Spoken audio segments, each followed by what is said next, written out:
What's poppin', everybody? Appreciate you guys checking in. Another Sunday, same result. That's just kind of how we are as a Raider fan base as it stands right now. Yep. We go up against the Browns. We are now 2-9. We fall extremely short, 10 to 24. You know, it is what it is. I mean, at the end of the day, question is did we really expect anything different? But, you know, we're going to talk about it. We're going to talk about Gino Smith. We're going to talk about just kind of how he conducted himself throughout the game. And then there's a little bit of rumblings of what he did after the game. We'll talk about the presser a little bit, both his and Pete Carroll's. I might bring up the stats if we want to take a look at them. We're going to talk about this offensive line, just how horrible it looked. But at the end of the day, are we surprised? We'll talk about the rookies, how they looked or lack thereof, given the fact that we really didn't see a whole lot of our rookies at all. We'll talk about that. And then chat, man, it's going to be your opportunity. It's going to be your opportunity just to ask some questions, vent, talk about it. There's definitely some things I want to talk about. It's kind of how the game went on, some of the things that I saw. And so we're going to have a little bit of fun. You got myself. You got the Severe Raider. Chris got some family stuff he's doing. So, you know, shout out to him. Guys, make sure you guys go over to Protect the Show podcast after this. Go hit him with a like, a sub, all that stuff. You guys know we do a sub-only chat. Show our little appreciation to our subscribers, man. So we appreciate everybody rocking with us. But, man, got the Severe Raider with me tonight, man. What's going on, brother? How you feeling? I'm feeling all right, man. You know, hey, my son's team, they won a playoff game this morning. They're going to the Super Bowl in 2 weeks. So I'm good. I'm feeling good on my end, man. You know, it's like, I guess they're going to the Super Bowl in 2 weeks? Yeah, they go to the Super Bowl in 2 weeks, yeah. They go to the Super Bowl in 2 weeks. Do they not have a game next week? No, they're off next week. So it's one bye. So they follow like the NFL structure where you get 1 week. Okay, damn. That sucks, though, because SoFi's next week. Yeah. SoFi's next week. And, oh, man, okay. Their Super Bowl is that sad. It's the 13th. It's the 13th of the Super Bowl. The 13th. So that is – hold up. Today's the 23rd. 13th is the Super Bowl, so that's a couple weeks from now. Yeah, it's a couple weeks. Yeah, it's 3. So it's a few weeks. Yeah, it's like 3 weeks. Yeah, it's the 13th. It's 13th. Oh, yeah. Okay, man. Yeah, bro, they got to stretch that. Well, shout out, man. That's awesome. Going to the Super Bowl. Gotta love that. That's good shit. Man, good luck to that young man. That's gonna be cool. But yeah, man. Anything else popping throughout the day outside of this goddamn Raider game? Nah, man. It's, hey, I watched one of the worst performances I've ever seen out of an NFL team in history. I mean, like, this was just I've never seen. I know we'll probably get into it later. They were on our 29-yard line, and they punted the ball. So that's definitely – so I got a bunch of notes. And that's definitely a note that I put down. Fourth quarter, 59 seconds left in the game. And the way that I looked at it was you look at the Cowboys started taking a knee with 2 minutes and 49 seconds left.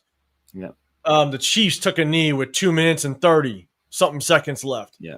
Now you got the Browns. Of all teams, the Browns basically punt the ball. It was basically a sympathy punt. That's basically what it was. Like any other team would just kick a field goal, you put some points on the board, what have you, right? They basically sympathy punted that football in the fourth quarter, 59 seconds left. Like 29-yard line. It wasn't like it was the 39, maybe 44. Where you're like, maybe it's out of the range of the kicker a little bit. No. 29-yard line. Yeah, it was a mercy. It was a mercy punt. It was like, you know what? We don't want to put up any more points on them. Like, we don't need to embarrass them any further. We'll go ahead. Like, that's one of the worst teams in the NFL saying they feel sorry for us that they're beating us so bad. That's how bad we've become. That's how bad it was. That is like when I had to literally they do a double take on the screen when they were lining up in the punt formation, and I had to. Yeah. I'm like, wait a second. They're on the 29-yard line. Yeah. And so again, like you basically said, and you brought up the point, man. It was a mercy punt. It was a sympathy punt, sympathy move, whatever it may be, because of maybe the coaches around the league just have a little bit more respect for Pete Carroll and whatever. Yeah. But you punted. which is wild, which is fucking wild. So there's definitely something I want to bring up, man, but you did it already, and so I'm glad we got to cover that. Again, we're probably going to bring up some of the stats, but man, let's shot the chat for just a second. Emily, first in the building, appreciate you. This is probably the worst team I've ever seen as a 15-plus year Raider fan. I was sitting at South Point, and I was watching the game, and I think that's kind of what all of us, a couple fans, were just rocking, and we were like, man, this is probably the worst Raider team I've at least seen in my generation. Like, I've been a Raider fan since I'm 42, since 1918, since 9 years old. Sorry, since 9 years old. 18 was when I started going to games. Since 9 years old, this is probably the worst team I think I've seen, collectively as a whole. Is it the worst?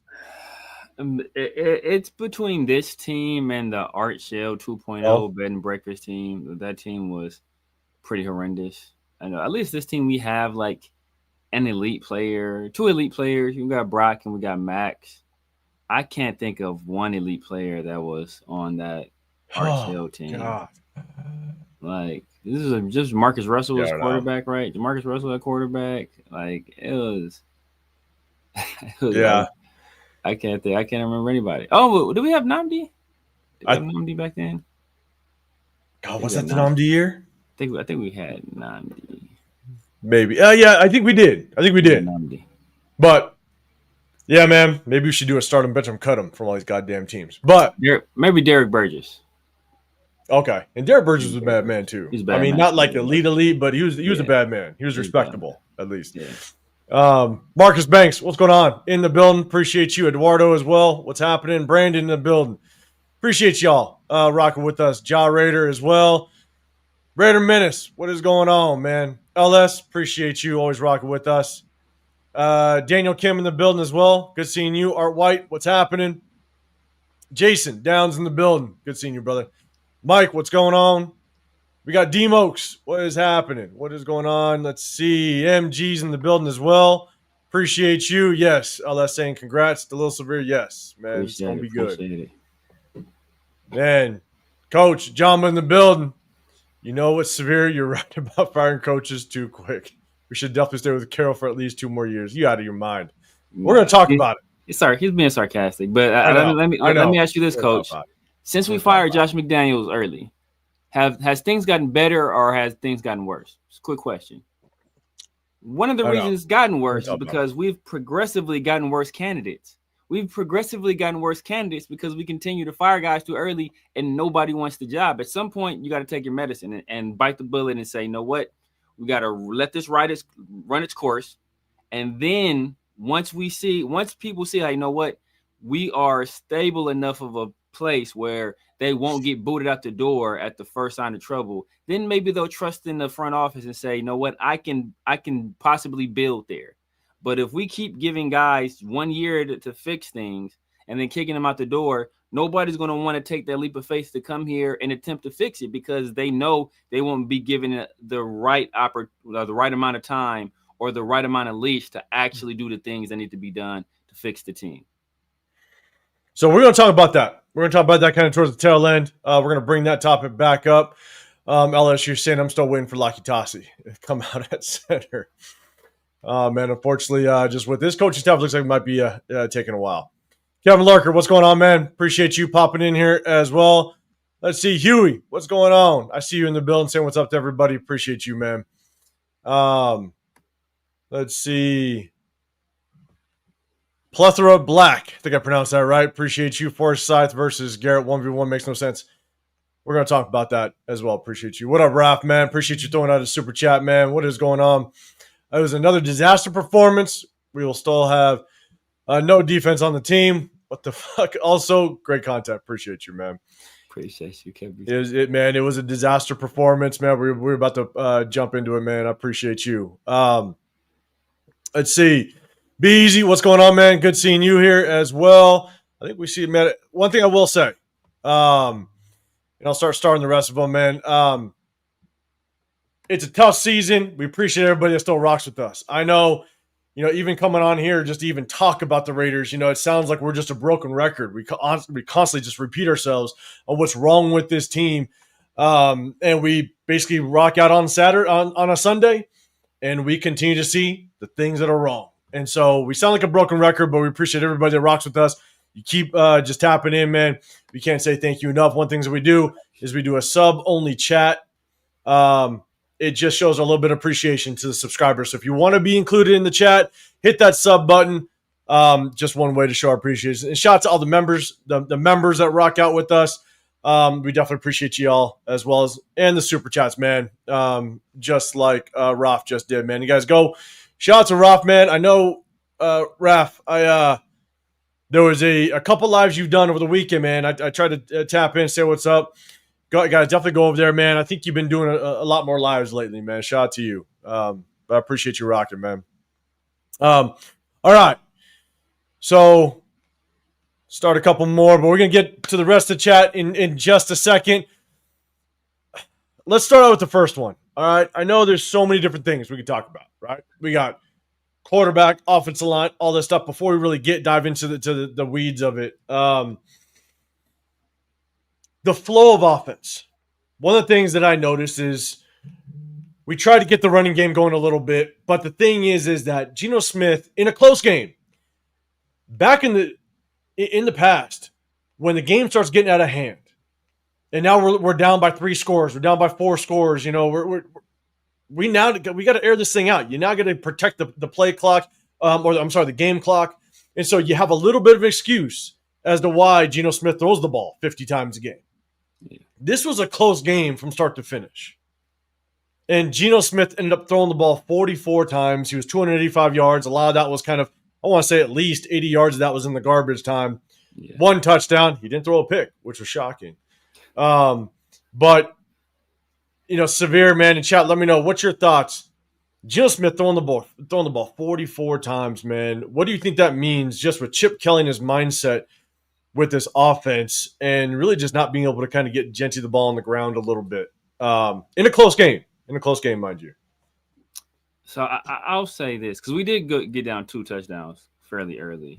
They kind of coasted from there on. So they didn't do once they got up 2 scores, they're like, we don't got to do too much after this. Like they kept coming out in a wildcat and doing stuff like this. Like they were just doing stuff like, you know what? We're just not going to turn over the ball. Not going to give them like some easy score, but we know obviously on offense that they can't touch us. I think part of it is that, first of all, we weren't really getting any traction on the ground, and I pulled the stat. I don't know the stats. So when I checked it, I think like before the end of the game, it was averaging like 2.9 yards per carry, right? Something like that.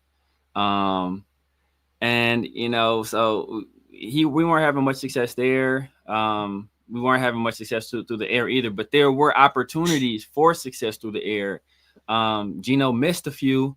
I think there was 2 where I think Trey Tucker could have made an adjustment on the ball, and if he's a better player, he would have adjusted his route. You got to track the ball better. I don't think he tracks the ball very well at all. So I think there was one that was on him, one deep one that was on him. There were 2 deep ones that were on Gino. There was just bad throws, and there was another one and to the end zone that was a Trey Tucker. I think if he would have adjusted his route, he would have caught that as well. And obviously there was a Trey Tucker drop. So it's not like we couldn't have had success through the air, just that Gino just wasn't executing, and we weren't having much traction on the ground either. So we're in a damned if you do, damned if you don't situation. Like no matter what we do, we're not going to have much success. We weren't having success on the ground. We weren't having success through the air. It's a pick your poison type situation. And here's the thing: is obviously Gino sacked 10 times, which is wild. I kind of had an over/under pick at 9, and I picked the over at 10, and it was just expected that Gino Smith, there was going to be pressure on Gino Smith. They had the over/under. Vegas had the over/under at 9. At 9. Oh my God! Yeah, Las Vegas had the over/under at. I've never seen it that high before. It was wild. That is ridiculous, and the fact that it was the over won out. The over one. Like you said, the over at 9. Getting sacked 9 times in a game is unconscionable. It's wild. And we actually exceeded that. For Vegas to put it at 9, that means they you know what? That's like the sweet spot. Like it could be under. Like they predicted to be around that number. And the crazy part is Vegas is so good. Is that like it's just wild to your point? Like that 9 was the number. You knew it was going to be close to that because like Vegas is just good. They just fucking know. It's crazy. But here's my thing with Gino is what was tough was that the game plan. I knew the game plan was going to be you're going to hit a lot of screens. You're going to hit a lot of short passes because you're going to expect pressure. Gino's not going to have 4+ seconds to sit back there. And so I expected some screens. I expected some draws. I expected some short routes and stuff. But they attempted to throw the ball deep. And the thing is that Gino was actually very inaccurate. And there was that one play. There was the play where he tried to hit Trey Tucker in the corner of the right end zone, down the right pylon. And all of a sudden, the camera goes to Gino, and he's coming off the field pissed. Now, I don't know what he was pissed about. Yeah. Sometimes receivers run the wrong route. Maybe Trey Tucker ran the wrong route, and he was pissed at that. That forces a quarterback to be inaccurate because you just don't get your body in position to make the throw. But if everything was right and it was just a bad throw by Gino, I don't know what Gino's getting pissed about. He goes to the sideline. He's throwing his helmet. Is he pissed at Trey Tucker for some reason? Because that was just a bad throw. Yeah. And Gino just looked like he was pissed off at the world all game long. Like he was completely emotionally in a state that he wasn't going to be able to bring us out of that game. I mean, that's one thing that I noticed is that, and look, you're basically a tackling dummy in that backfield. So I understand, you know what I'm saying? Like Myles Garrett is not a small human being. You're getting your ass handed to you. But Gino, there were times where he was clean and it was just a bad throw. And this is where enough bad throws, you're getting your ass handed to you. You might need somebody a little bit mobile. At what point do you at least try to get somebody in there? And I'm not saying Kenny Pickett's the answer, but get somebody in there that's just a little bit more mobile.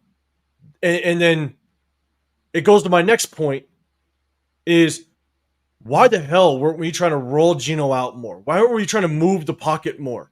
You can quarter roll Gino just to kind of get him away from Myles Garrett. The amount of just drop back passes that we ran where you're basically allowing the defensive ends, the interior defensive linemen, they're pinning their ears back. They know exactly where Gino is going to be every single snap. We ran some play action and moved it a little bit, but for the love of God, roll Gino out. Get him out the pocket. Get him away from Myles Garrett. And we just didn't do that, to be honest with you. I blame that a lot on Chip Kelly. A lot of the play call just didn't make much sense to me at all. Severe, any thoughts on that? Yes, and that's the thing is like because you would think that my thought is that you know what Raiders should do more. I mean, more 12, 13 personnel. Go more max protect if we're going to do it. You know, try to win that way, but. Outside of those few Trey Tucker opportunities deep, like Raiders receivers weren't winning on a lot of routes. So, and I don't know how well the offensive line is going to adjust to, you know, like moving the pocket. Like what's the communication going to be like there? Like, you know, especially when you got 3 different guys playing center in the game, like that kind of limits what you can do in those situations. So, I still don't think I think at all times we should have been sending at least a chip toward Myles Garrett way. There's sometimes we left him like unblocked. So like I don't know what the hell that was. Like it was just bad. It was just bad. It was bad. We tried to chip him, but like Myles Garrett is Myles Garrett. Like you could send 3 guys this way, and he's still going to have some sort of an impact of some sort. And if you send 3 guys that way, that means someone's free, and it happened way too much. You know what I'm saying? And other guys were eating. I mean, like Malik Collins was eating. Mason Graham was eating. All of them. Shelby Harris was eating. Like everybody was eating, man. It's like, man, like because even if they didn't get there was pressure on Gino in his face every single play. So even if they didn't get there, Gino, I mean, I don't know how many times. I want to say they said Gino was sacked 10 times, and I don't know how many times he was hit, but it was a nasty number that I saw, that he was hit or pressured. Yeah. It's probably every single time he dropped back to pass, which is crazy. Probably. I got another point as it relates to just Gino and his play and the O-line. We'll talk about the O-line in a second. But Brandon saying, was Pete a really bad choice back in February? I'm just going to say I think it was our only choice. Like, I think he was our only choice because nobody wanted to come here and nobody wanted Pete Carroll. That's all we had. It was a marriage of convenience. That's exactly what I think it was, unfortunately. But that's the problem, though. Like, when you salt the earth, like as we've been doing by continuously firing coaches, your candidate pool is smaller. So that puts you in this bind where you either have to reach for like some coordinator or some position coach or some college coach that nobody's ever heard of, or you have to go with some retread that nobody else in the NFL wants. It's like that. That's where it's Art Shell 2.0. You know, nobody wanted the job. We tried Art Shell 2.0, that didn't work, and then we tried the other half of that scheme with Lane Kiffin, and that didn't work. So it's like you when you treat coaches the way we've been treating them, like nobody's going to want to come here. Like as I said before, this is the Amityville horror house, right? Where every time a family moves in, the dad goes crazy and asks everybody, well, nobody wants to move in the house unless you're some lunatic. And then that kind of heightens your chances of him offing everybody in the house, right? So it's like you're between a rock and a hard place. And we put ourselves here. But we did. Kevin Lark, did you hear Pete's? I think you're talking about his presser. Yes. And you're 100% correct. Clueless. Severe, any thoughts on that? Yeah, man. It's just, Pete's still hesitant to play. At least this time, at the end, he kind of said, you know what, we'll kind of look at it in terms of playing the young players, or is the plan going forward to be to kind of look toward the future? He at least put it under consideration. He didn't like full out reject it as he has in the past. So I think he's kind of come to the conclusion that we've come to weeks ago that, this season is lost. There's no point in trying to win games any further, or, doing everything to win now. You kind of got to build toward the future, a future that he likely won't be part of. But, you kind of got to start looking at that. And I'm sure he's feeling pressure from the top down to do that, because like his season is lost. There's literally nothing to gain from operating the way he's been operating. There's not, unfortunately. And here's the one thing that I also wanted to kind of bring up, unfortunately, is we're talking about the offensive line. The other thing with Gino is this is where it becomes very difficult, because I'm curious, and we got to look at the all-22. There's been moments where Gino misses an open receiver, and obviously quarterback will miss reads. It's fine. But in very obvious progressions, he's missing receivers. So there's definitely some on him. But here's the thing. When we let Jakobi Meyers go, we probably have I want to say, without question, we have the worst receiver core in the National Football League. Yeah, we have Tyler Lockett, Trey Tucker, Deontay Thornton, and Jack Besh. Yeah.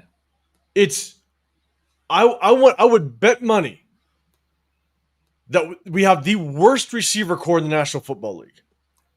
Us and the Titans. It is a close competition. And the Titans, at least they have Xavier Restrepo.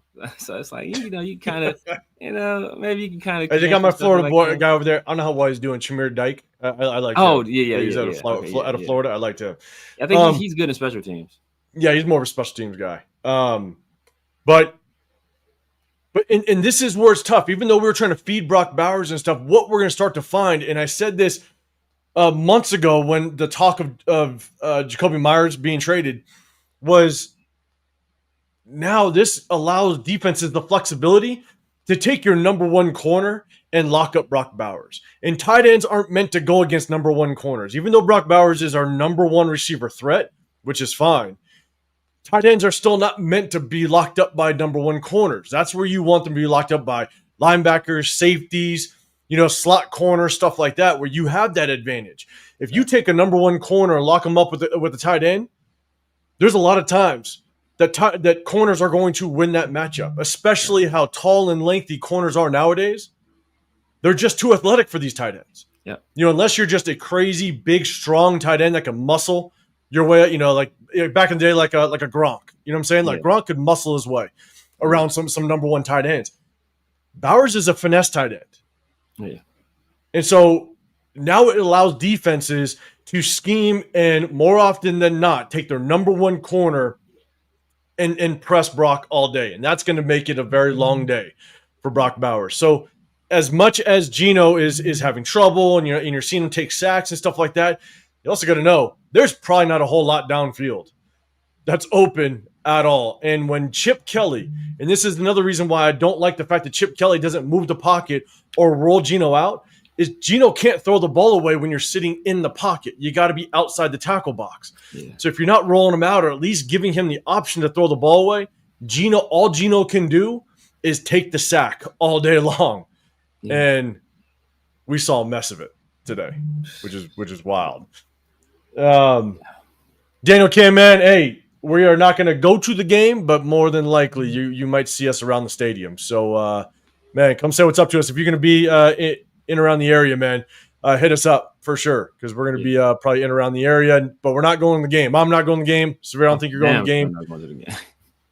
I know Leo's going to be out there. He's not going to go to the game. And so, yeah, man, hit us up for sure. What up, Sam? What's going on, man? LS, real quick, you're saying as soon as Junkin scores that second touchdown, it was lights out. Yeah, bro. Yeah, it was it was done. Like once they went up, once they got the one touchdown, I kind of felt like, all right, it's kind of over. but when they got that second one, I was like, it's really a wrap. It is really a wrap. Yeah. Now, LS, on this one, I'll look at the all-22 because from that angle, it's hard to see just how close it was. But I'll pick that up on Wednesday for the all-22 just to see how close it was. Maybe it was on Tucker, but the thing is, like, looking at it in Tucker's angle, I felt like it should have been more towards the pylon as opposed to closer to the actual end zone line, and so the goal line. So, but I'll take a look at that angle. But either way, Gino was pissed on that. He was pissed. So I think Gino, what he does, because he did the same thing with Brock. I think he likes to throw to a spot. And, he tries to kind of lead the receivers away from defenders or away from danger. And I think he's really kind of part of that is because he's been in close quarters. He's been throwing so many interceptions that he goes with the safest possible spot for these passes. But as a receiver, like I said, Trey Tucker had plenty enough time to adjust to that pass, in my opinion. Like as a guy that played the position, he's not good at tracking the ball. He is not good at tracking the ball. And, it's something that's shown up a few times where he's just not good at it. It's not a skill that it's something for me that came natural, but there are people that struggle with it. And I don't understand how. Like you see the ball, you can see the trajectory, you kind of know where it's going to be. Just get yourself there, and he's not good at getting himself there. Yeah. So then. Raider 209, even the announcer said Pete didn't want to work with the rookie O-lineman. The announcers at the end of the game started saying it. So, man, where is Caleb Rogers? And we're going to kind of get into that right now. We're going to get in the offensive line. Definitely buckle up. I might be behind the chat. I apologize, guys. I just want to make sure that I kind of scroll through this. Remember, guys, if you guys have a question or a comment, just what we're talking about, and you want me to bring it up on the screen, hit that hashtag Raiders. It just allows me to kind of get more eyes on the chat, man. The chat's flying. We got about 130 people in the building, man. We appreciate you guys. If you guys can do us a favor, double tap that screen and hit the like button. It kind of just puts us in that algorithm. Definitely appreciate it. Just as a reminder, you got my guy, the Severe Raider, man. Make sure you guys, if you're on that channel, hit that sub button. If you're on mine, make sure you guys go afterwards. Go show some support over Severe. I'm 805 Raider. My channel is Real Talk Raider Nation. We hit you guys on Sundays after the game, like you see right now. We also break down game film on Wednesdays. So definitely double tap that screen, hit the like, but also hit that sub button. We definitely appreciate it. And also, if you guys are new, hit that hashtag new one so we do know you're new and we'll say what's up. Definitely appreciate everybody rocking with us. So let's do this. Yeah, to just what LS was saying, that he was the emergency third quarterback. So technically, he's inactive. He can't enter the game unless both the other quarterbacks are unable to play for some reason. So he technically isn't inactive, but he can dress as an emergency third quarterback. Yeah, are you talking about Aiden O'Connell? Aiden O'Connell, yeah. Yeah. Coach, I want a divorce.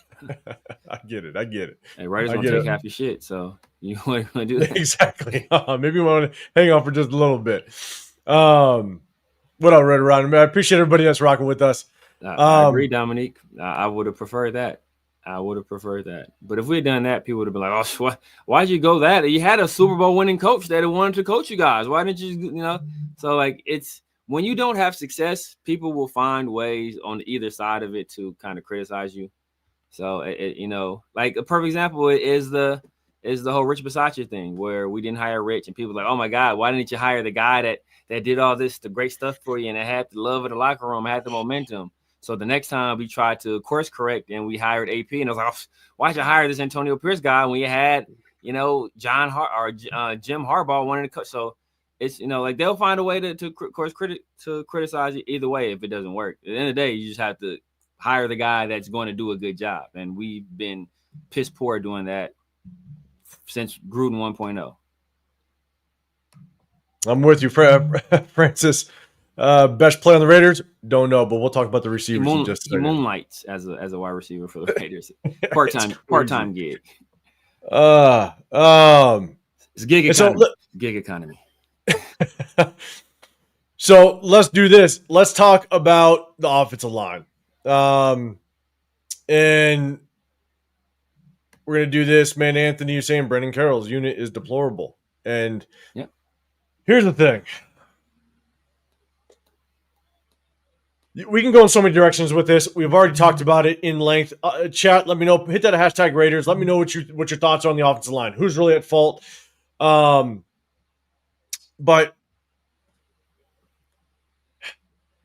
Will Putnam got the start again. And nobody on the offensive line did well. But Will Putnam got his ass bench pressed in that backfield every single play like we saw last week. Yeah. And when Jordan Meredith went down. I'm sorry. Will Putnam got benched. They brought in Alex Kappa, that's never played center in the National Football League, to go in at center. And then when Meredith got hurt, they put Kappa back at guard and brought Will Putnam back in at center. Yeah. With Caleb Rogers. And the announcer said that Caleb Rogers actually trotted onto the field for a second. They thought they were about to see a Caleb Rogers sighting. And Pete was like, nah, hey, big boy, you get your ass back on that sideline. We ain't ready for you. God. And I'm just sitting there going, Will Putnam is god-awful. We saw it since preseason. Yes. And again, for all y'all that are new, for all that you have rocked with us for a while, you guys know our opinion on Will Putnam. But we saw in the preseason, he is god-awful. Shocked that he made the 53-man roster. Yeah. Why not Carlos Rogers? Yeah. Caleb. Caleb Rogers. Sorry. Why not Caleb Rogers? I wish we had Carlos Rogers. Get Kyle Blue Kelly off the field. You know what I'm saying? What is it going to hurt this point? I mean, I understand if he's not fully ready, then this lies on Spytek, and this lies on Brendan Carroll as a coach, given the fact that you picked him in the 3rd round. This isn't a 6th or 7th round pick. This isn't a late round pick. Yeah. So this is a 3rd round that at some point in the season, you want to see them contribute. This was a game to do it. And we didn't do it, man. Severe, your thoughts? I know I kind of rambled about just kind of what happened in the game, but, man, just what's your overall thoughts on just how the offensive line was handled today and really us not seeing Caleb Rogers at all?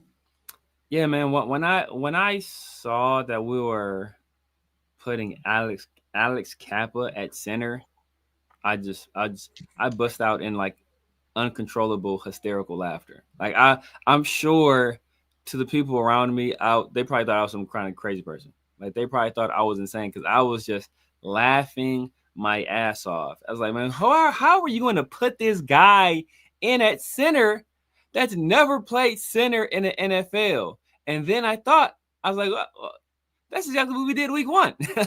That's exactly what we did week 1. Except that week we did it when we had a host of guys who had played center before in the NFL. So this wasn't like a desperation situation when we did a week 1 with Jordan Meredith. We removed him from a position where he was comfortable at and productive at.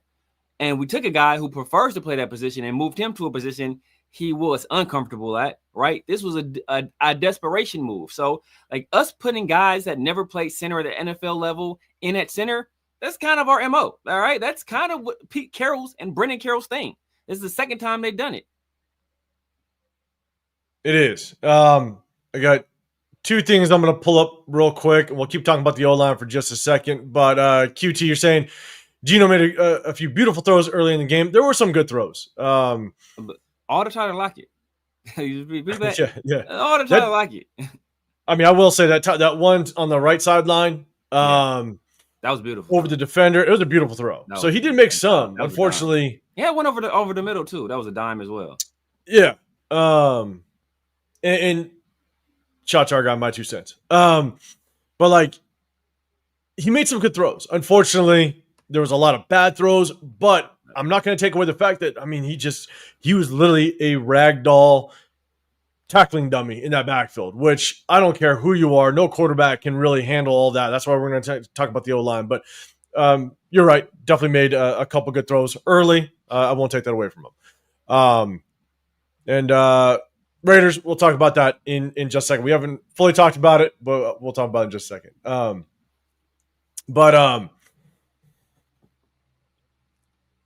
I mean, we're at this point with the offensive line.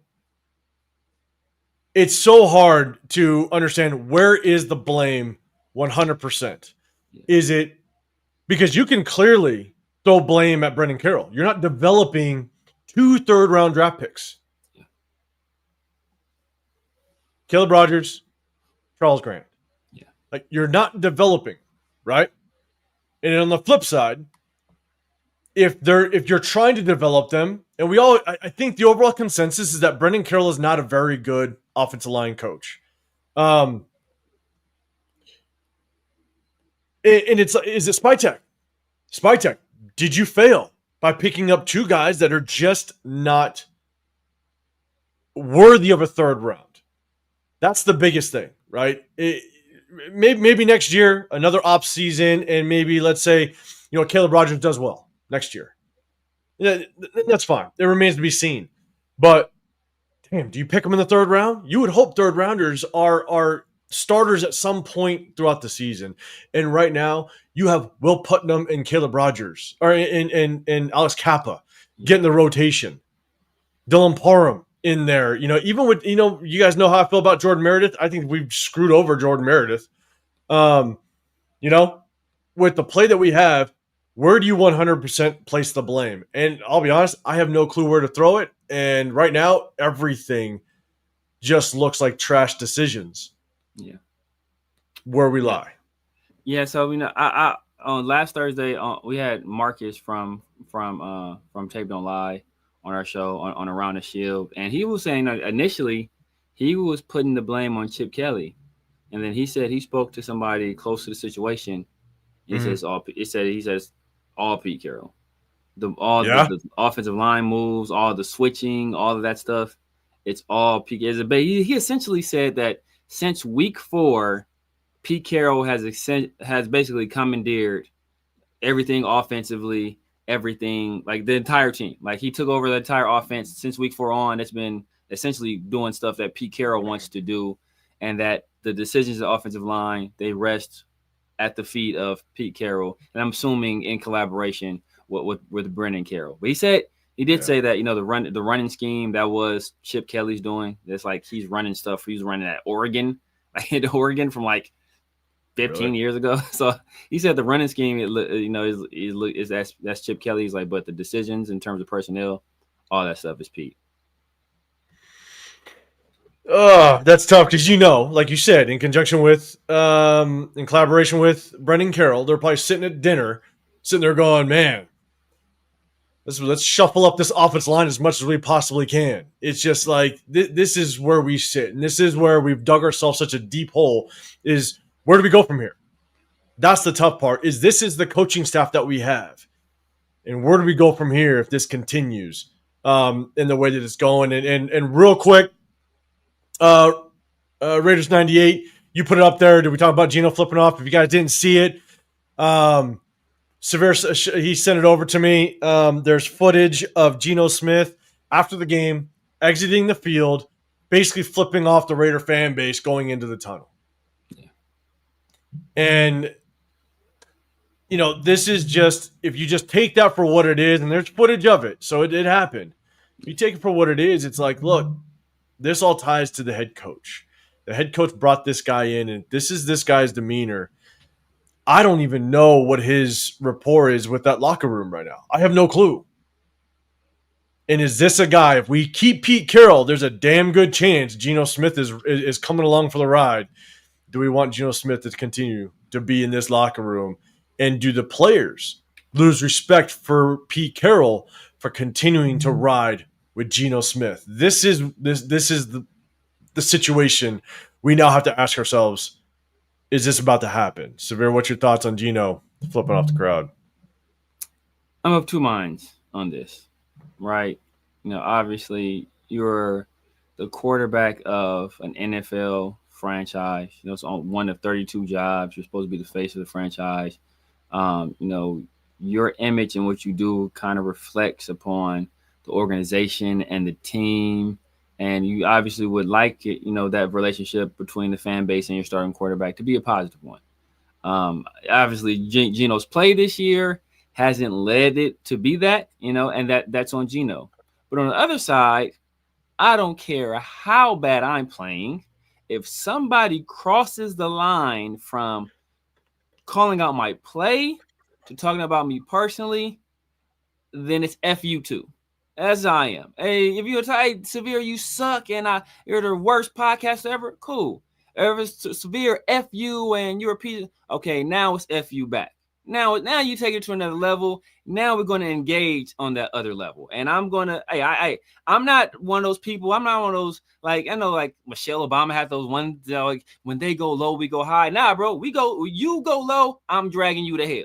Hey, you go to the mud, bro. We some goddamn pigs. We wrestling in the mud. That's just how it is. That's how I am. So, like, if you take it there, I'm gonna take it there with you. And like, I don't expect people to like be above board and he can't do it. Like, nah, bro. I'm at the end of the day, these people forget that these aren't athletes. This isn't Madden. This is like NCAA. This is like some people you can move. These are human beings, and they're gonna react in a human way. And if you disrespect somebody, they're gonna go back at you, and that's just how. And you have to understand that. So if you don't want to be disrespected, then don't cross that line. You want to say he's trash and he sucks and get him off the field. All that's well and good, but once you cross the line to some of this other stuff, then expect it back. And if you can't take it, then don't dish it out.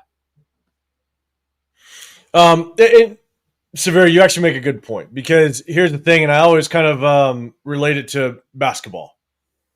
NBA made a huge mistake putting fans that close right behind the players, right? And when you have fans talking the way they do, if you want to take it to a certain level with a grown ass man, to your point, we're all just people, and just because they're athletes doesn't mean they're willing to turn around and take action if they really feel like it. And to your point, I'm actually with you. You know, that's the one thing that I've always kind of said is, man, like, those people are sitting behind the bench of those NBA players. If you want to step up and say something, don't be surprised if these NBA players decided to do something about it. You know what I'm saying? And so, I mean, I'm with you. I think at the same time, because obviously there's fans that just try to do it to get a reaction. Yeah, oh yeah. And that's the thing that sucks. And I can't stand the fans that just do it to get a reaction, that you're just trying to get a rise out of somebody. Because if you're a one-on-one face-to-face, you wouldn't say that shit at all. At all. You know what I'm saying? And so that's what I hate is and when fans do that just to try to get a rise out of somebody, especially when they take it to that level. But at the same time, though, here's the thing: is like I'm very curious as to what the feeling is like in that locker room. How much does Gino have the respect of the locker room, just as a whole? Yeah. And again, that remains to be seen. But I think after the Cowboys game, I basically said, like, throw in the towel. The season's done after that Cowboys game. I mean, now you're done. Now 10-24 against the goddamn Browns. Jesus Christ. I don't know if you saw it. There's a bad. clip. There's a clip where some of the defensive guys are. It looks like they're arguing on the sideline, but they're like right after the game. And I might have saw wrong. If you chat, let me know. I might have saw wrong, but like as soon as the game ended, it looked like some of the linemen were arguing amongst each other too. And I think I saw Gino kind of involved or pointing and yelling at some people as well, if I recall correctly. I could be misremembering, but I believe I did see that. And if anybody else saw that, but like let me know. Oh yeah, I didn't see that yet. Chat, let us know. LS man, throwing a super chat out there. Appreciate you.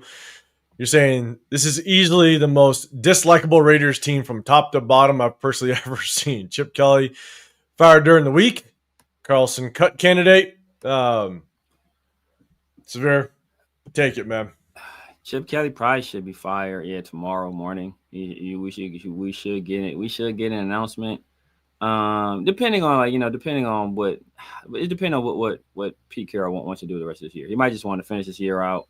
He kind of knows where we're at. At this point, there's no sense in trying to salvage it. We're going to be paying Chip Kelly regardless. So, it's no point in firing him and elevating somebody else because it almost does nothing for you. And if we fire Chip Kelly, Chip Kelly right now is a foil, right?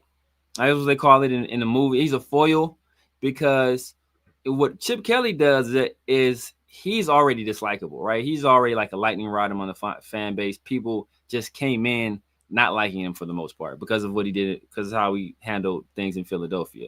What Pete Carroll is acting as for a lot of the fan base is a distraction from Brennan Carroll. Now, once Chip Kelly is removed, then that foil is gone.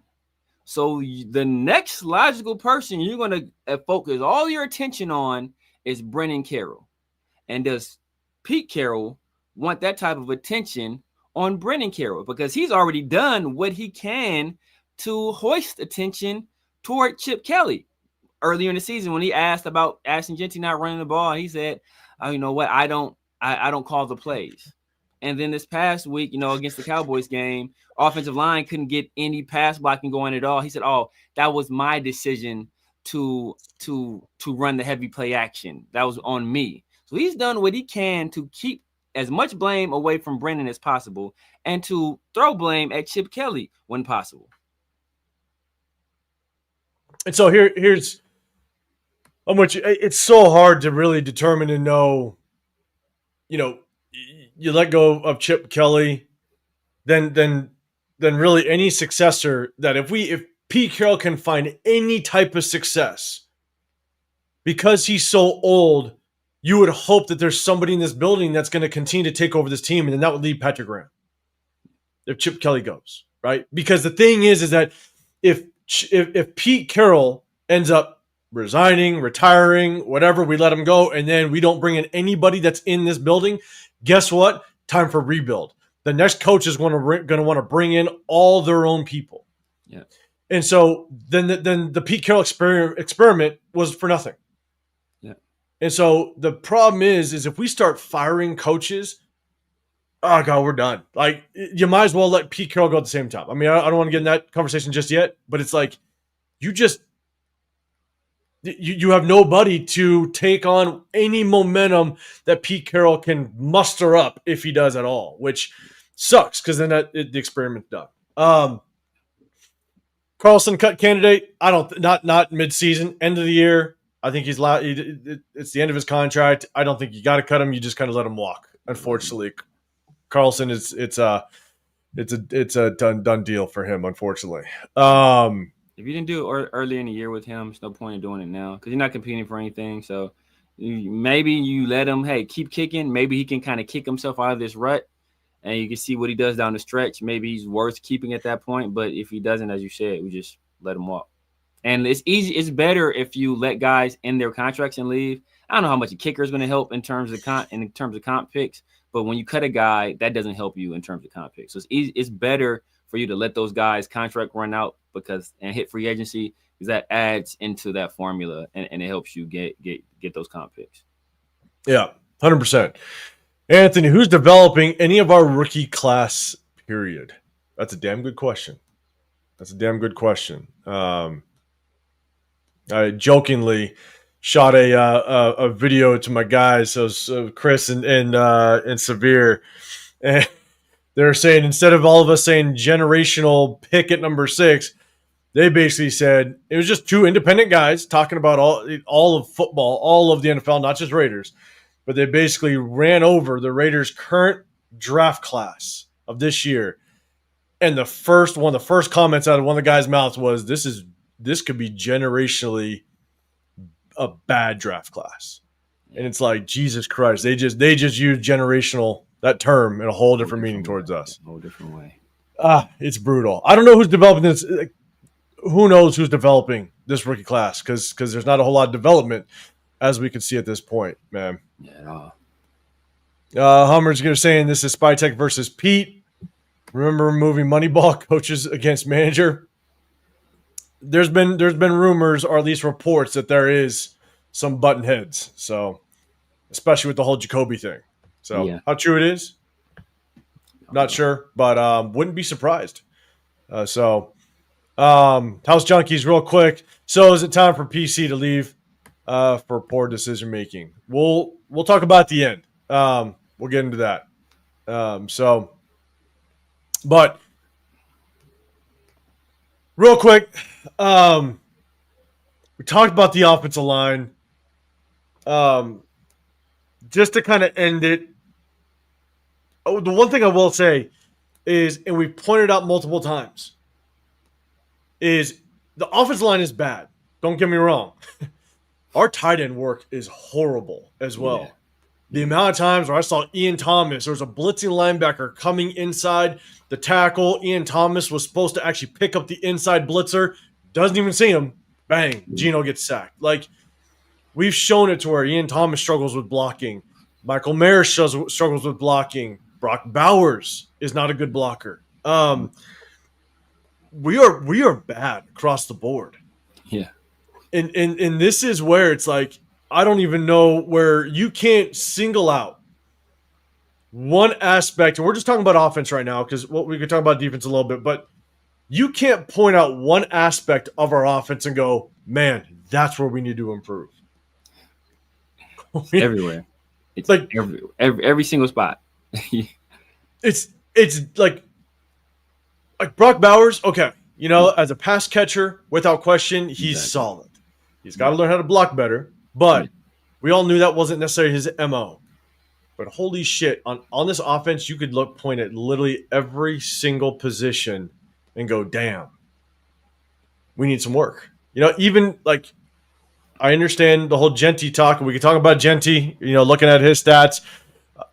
It was rough. 17 carries, 50 yards, 2.9 yards, 2.9 yard average, 0 touchdowns. Did have the passing touchdown. Yeah. The long 12 yards. 17 carries is about where you want a guy. Like, you don't want a guy more than 17 carries is like a sweet spot. Between 17 and 20, that's kind of where you want a guy. Because we cut, and that's why we talk about, if you got to run Jeanty more. Well, why are we running him? He's a bell cow back. Why are we? And I say he's not a bell cow back. He's a jingle bell. The guy's small as hell, and he's not going to hold up to consistent NFL physicality. His very first hit he take from a real linebacker, he's in the blue tent, right? And you see, the guy don't want no smoke. He'll run over a DB. Oh, he sees a DB. Oh, man, he gets happy. He will run over a DB in a second. The second he sees a linebacker, like perfect example on the safety he took. Or today when Carson Schlesinger met him in a hole, right? He wasn't lowering his shoulder then. Then he's trying to do a spin move, which I prefer you to make a guy miss. But if you're going to have all this bravado and you running over all these people, okay, well, then keep that same energy. He didn't have it. And obviously he left to get today's game with an injury. It's kind of like a freak accident. Mason Graham did line him up, though. Mason Graham lined him up smooth. But that's what's going to happen consistently. He's going to be in these scrums, and guys are going to take shots at him. And the very first time this really happened, he's hurt. So, we want this guy to take a pounding already, on a week in and week out basis. He's not going to last. He is not going to last. And we don't even know the severity of this injury. But I know he didn't return. So, yeah. He didn't return. You could tell he walked off that field. Now, I mean, he looked like just a broken kid. And at the end of the day, he's still a kid. What is he? 22 years old, maybe 23 years old. He's young, man. He has his whole career. He's young. We want to destroy him now. Like we see what happened with Cadillac. We see what happened with what's my guy Larry Johnson with KC. Like they ran these, and these were guys that are bigger than Jeanty. Well, for sure, damn sure Larry Johnson is, but these are bigger guys than him. And you put those kind of miles on him early, man. You're gonna look. He's gonna be out the league in a few years. Yeah, and real quick, Raiders 98. I don't get how they can say generationally bad draft. And I understand. Yes, they haven't played, so we really don't even know truly. It takes a year or two to really see what you have out of these guys. So I'm with you on that, but at the same time, it's like, damn, like, yeah, we don't know what we have, unfortunately. But what you do know is first, second, and third rounds, you want to find some guys that can contribute, and that's where you can say that it's a very rough draft because Jack Besh, non-existent. Second round, you want them to start right away or really early in the season to contribute. Nowhere to be found. Yes. We're about to talk about the receivers in just a second. Nowhere. You know, Jeanty, again, you could have liked him or not, but we're not ready for him. Yes. And then you got Darian Porter got some burn today. He was out there. You know what I'm saying? Like, you definitely see maybe a little bit of an upside as long as you kind of grow him, continue to kind of tailor him to the NFL, and give him an off season. We might see a little bit of spark out of that kid, but then we got our offensive lineman. So that's why it's very suspect as to kind of where this draft is going to go. So it's tough. Yeah, Jingle Bells was a good one. And I think when they say that, they're saying it because they see what's on the actual field itself, right? And they're like, I see what's on the field, and it's horrible, horrendous. And if those guys are above the young guys, then the young guys must be even worse. They're not, so they're like, it's kind of intuitive. They're just saying, like, if what's on the field is this bad and they won't play the young guys, then the young guys must be worse than the guys that's out there. And that's not necessarily the case because, it could just be all Pete Carroll just refusing to play these guys at all. All right. Is that true? ESPN is reporting that Kelly is out as OC with the Raiders. I haven't gotten an alert. Jesus possibly. Christ. I mean, it would not surprise me. All right, I'm just looking. I'm just scrolling real quick. Sources.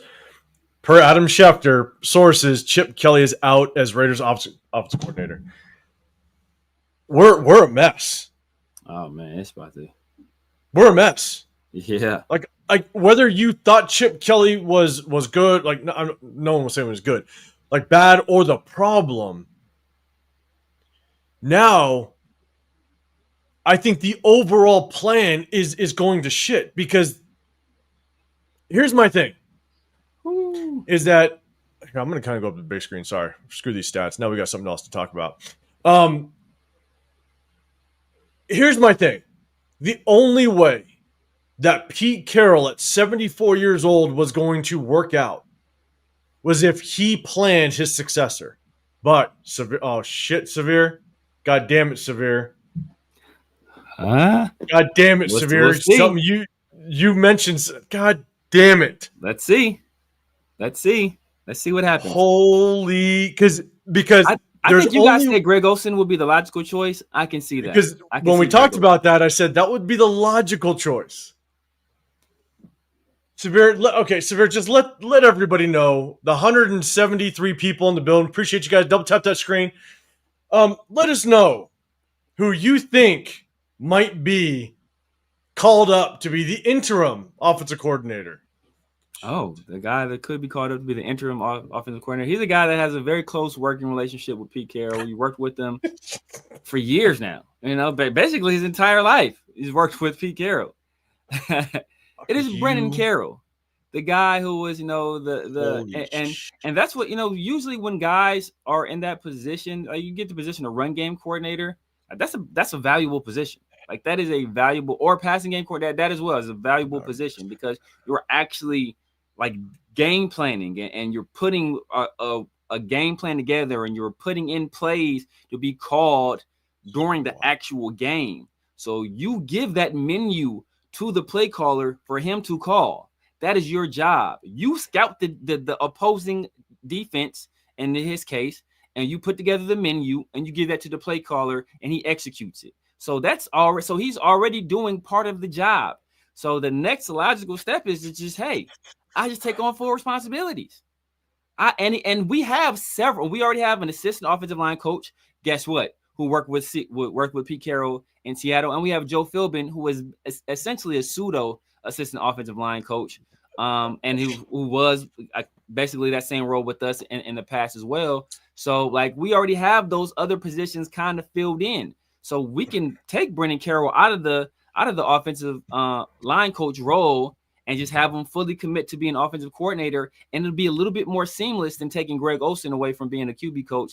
And then like Nate Carroll, who I don't believe has ever been a QB coach in the league before. He coached wide receivers when he was with Pete in Seattle. He'd have to assume those full duties. I don't know if he's, or you want to have Greg Olsen kind of do double duty there, which is a possibility. But a more seamless transition would be Brendan Carroll to OC. I hope I'm wrong. I'm hoping it's Greg Olsen. But I can see a world where it is Brendan Carroll.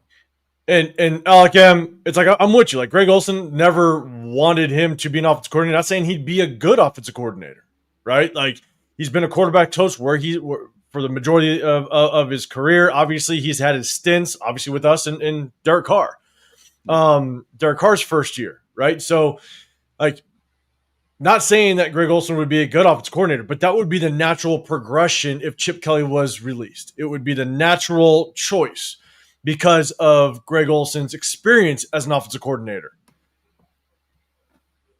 But damn, like, I'd be curious if Pete Carroll even hired Chip Kelly. I'd be curious if Pete Carroll was like, yeah, let's go get Chip Kelly. And that was part of his plan. Because it feels like it's truly been kind of a sabotage since day one with the shuffling of the offensive line and again, severe. We've all talked about it. About what if Chip Kelly never wanted Ashton Jeanty because he's got experience with Quinshon Junkins and Travion Henderson, knowing that we could have gotten him in the later rounds. And Spytech came out and said that, yeah, we like those guys, but yeah, we really just didn't know if they were going to be around, right? Like Spytech alluded to the chance that those guys were on the board, or at least on their draft board. I'm serious. Like, I wonder if, and again, this is just tinfoil hat conspiracy stuff. I have no clue, but I'm just sitting there going, with the shuffling of the offensive line, with now your guy, I'm sorry, I'm blank on his name. Tape don't lie. Marcus Johnson. Marcus Johnson. If he's coming out saying that Pete Carroll had his hand a little too deep into this offense, and a lot of things that we've been seeing since earlier in the season is more on Pete Carroll, and this is what our offense looks like. I don't know. Like, I wouldn't put anything past this organization. And if Brendan Carroll gets the call and becomes the offensive coordinator, is that what the overall plan was? Could you imagine could you imagine Brendan Carroll gets the OC job and then the next step is Pete Carroll bows out and they want to try to elevate? Oh shit! Oh my god! Now you're going full on. Yeah, now I'm going full. You're going. This full tinfoil hat right now, man. I haven't even been drinking today. Like, and Pete Carroll he could step away. Could you imagine? Could you imagine if all of a sudden, like week 15, Pete Carroll's like, maybe this is my time, steps down and he elevates somebody? It'd probably be John Spytek doing it, but like. Yeah. I don't know. That is tinfoil hat shit. But that would be interesting if the first stepping stone hits and Brendan Carroll gets the offensive coordinator role. That would be. I don't even get it. I don't. Be, like I said, if that happens, if that happens, man, it'd be disgusted. I would be disgusted because it's just like I said. I mean, like. It's like if I if I was hired as a director of a movie, right? Let's say this movie studio had a script and they want to hire you as a director of a movie. And I said, hey, you know what? Hey, we have the script. It's about a young inner city kid, right? That overcomes the odds, and he makes it out of South Central. It's like, oh, like perfect. But the studio's like, no, hey, you know what? But we're gonna hire all the directors, and we want the star to be Timothée Chalamet. Like, what? You know, the movie about this inner city kid to be Timothée Chalamet. Like, what? Or Robert Pattinson. Like, what? Like, no. Like, I can still be a bad director. I can still say, oh, your direction sucks. All this. I don't like any of your direction on this movie. But yet and still, the cast you gave me is terrible. So I was doomed from the start. Yeah. Jeff, man, what up, man? You're saying Philbin as the OC. I mean, he's got his experience at calling offense without question. I mean, shit, at this point, I don't know. You got Greg Olson. You could take Joe Philbin. Brandon Carroll does not have any. He has absolutely, like, no place being an offensive coordinator in the National Football League. No, at all. But if he's elevated to that is going to be a wild situation.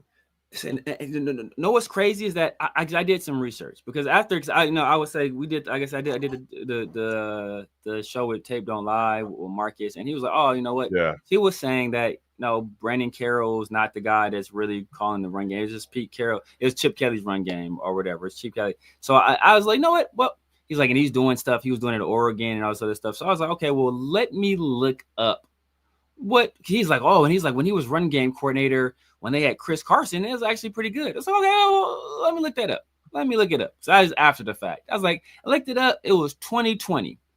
And he was a run game coordinator. And I want to say the Seahawks went from being a top 10 rushing offense to 17th. And then he only spent, then the very next year, he took the job at Arizona being the run game coordinator. Or he'd been the offensive line coach and run game coordinator there. And they were like 87th in the nation, averaging. And what's weird is they averaged like 120 some yards a game. So I was like, oh, well, let me see what Chip Kelly was doing around this same time. Around the same time, Chip Kelly had UCLA like 11th. And if you take out like Air Force and Navy and some other team where it was just like they basically threw average less than 100 yards per game passing, UCLA would have been the top 10. And he was like top 10 from 2020 damn near until he left for Ohio State. So it was like he's a guy who at least at the collegiate level produced a good running game. Brennan Carroll, who was the guy who went from the NFL to the collegiate level to do the same thing, made absolutely no impact. And in some cases they got worse.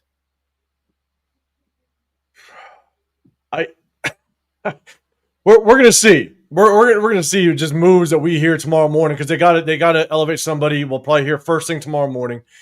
Who they elevate, but D-Mokes, you're saying Aiden O'Connell. Here's the thing, and there's a couple comments I'm starring them, and I'm gonna get to them because they're talking about Tom Brady. Look, there's not gonna be anybody that's gonna be able to work behind this offensive line. This offensive line is so bad. No quarterback. Unless here's my thing. There's probably one quarterback that could work behind this offensive line. That's Michael Vick. Just because he could run for his goddamn life. That's it.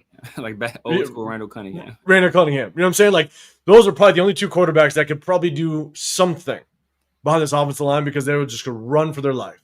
Outside of that, nobody. There's absolutely nobody that could work with this offensive line. And this is why it's wild. And I feel bad for Aiden O'Connell because if we throw Aiden O'Connell in, it'll be another situation, just shit situation for a young quarterback. I could care less if we think he's good or not, but we all can agree on he's been thrown into shit situations since the moment he came to the Raiders. Yeah. And this is what Raiders do to like look at Jeanty. You could have been a fan of Jeanty or not. We just threw Jeanty into a shit situation. Yeah. Yeah. You know what I'm saying? Like, And then you're throwing a Aiden O'Connell who's not even as nimble or quick-footed as Gino, and who struggled with holding the ball too long as well during the entire offseason and in the preseason as well, leading to multiple interceptions during the like you're throwing that guy behind this line. It's like and we're about to play the Chargers with Jesse Minter. Then we got the Eagles coming up, and we got the Giants with Abdul Carter and Thibodeau and Brian Burns and Dexter. Like, you're throwing Aiden O'Connell into that inferno. Like, that's like, you're asking for trouble. You're asking for trouble. And John, if this is correct, news is Brady removed Chip and Pete didn't want to. If that's correct, that means we are a massive mess as an organization. Like, point blank, period. Because this offense is an absolute mess as it relates to personnel, right? This offensive line is atrocious. A bunch of injuries. You can't really work with it. Spytech wanted to trade Jacoby, which they did. Pete Carroll didn't want to. And now, if the news is correct, if you're correct, Jaw Raider, Tom Brady wanted Chip out. Pete didn't. Like, we're a mess. Severe, any thoughts on that? If that's true, if it's true. I mean, it is a mess. Like I said, I mean, if they did that, Mark Davis probably had to. I'm sure Mark Davis had to sign off on it at some point. He is a guy that writes the checks, even though Tom Brady is part owner. And if that is the case, it could be signs that the Raiders are already transitioning away from Pete Carroll, and that the sword of Damocles is just hanging over Pete Carroll's head, and it's only a matter of time before that thing falls. So we'll see. Yeah. I don't know if your comment was deleted or, I mean, you're laughing at the end, so I don't know if that's true, but I don't think anybody's deleting your comments. I hope not. If you had to, would you go ahead and type it back in? Sometimes if it has like cuss or like profanity, sometimes YouTube will just auto do it. So, or they'll withhold it for review, and somebody will have to actually approve it for it to show up. So if you did it, just blur out the cuss words and try typing it again. Yeah. What up, Omicron in the building? What's going on, man?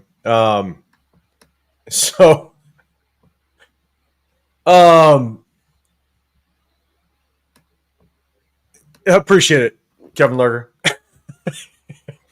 Man, I've never coached O-line before, and I tell you, I probably do just a slightly better job. Just slightly. I would at least just put people in the right places. There are YouTube tutorials that would do a better job than Brady Carroll. just put the video on and let the guys watch it. And like, that'll be better than what we're getting right now. I would just know Kappa should never see the field. And Will Putnam. Like, that's at least what I would know at this point. The conversation is flying. It is. I'm trying to keep up, guys. I apologize if I'm behind. I'm trying to catch. I'm trying to jump ahead of you so you can kind of get to the other one. That's my bad. You guys are flying. I appreciate y'all, especially when news like that drops. But I think what's real tough is, and someone asked the question in chat. Let me know, because someone in earlier in the chat asked the question: is how much blame does Tom Brady take on this?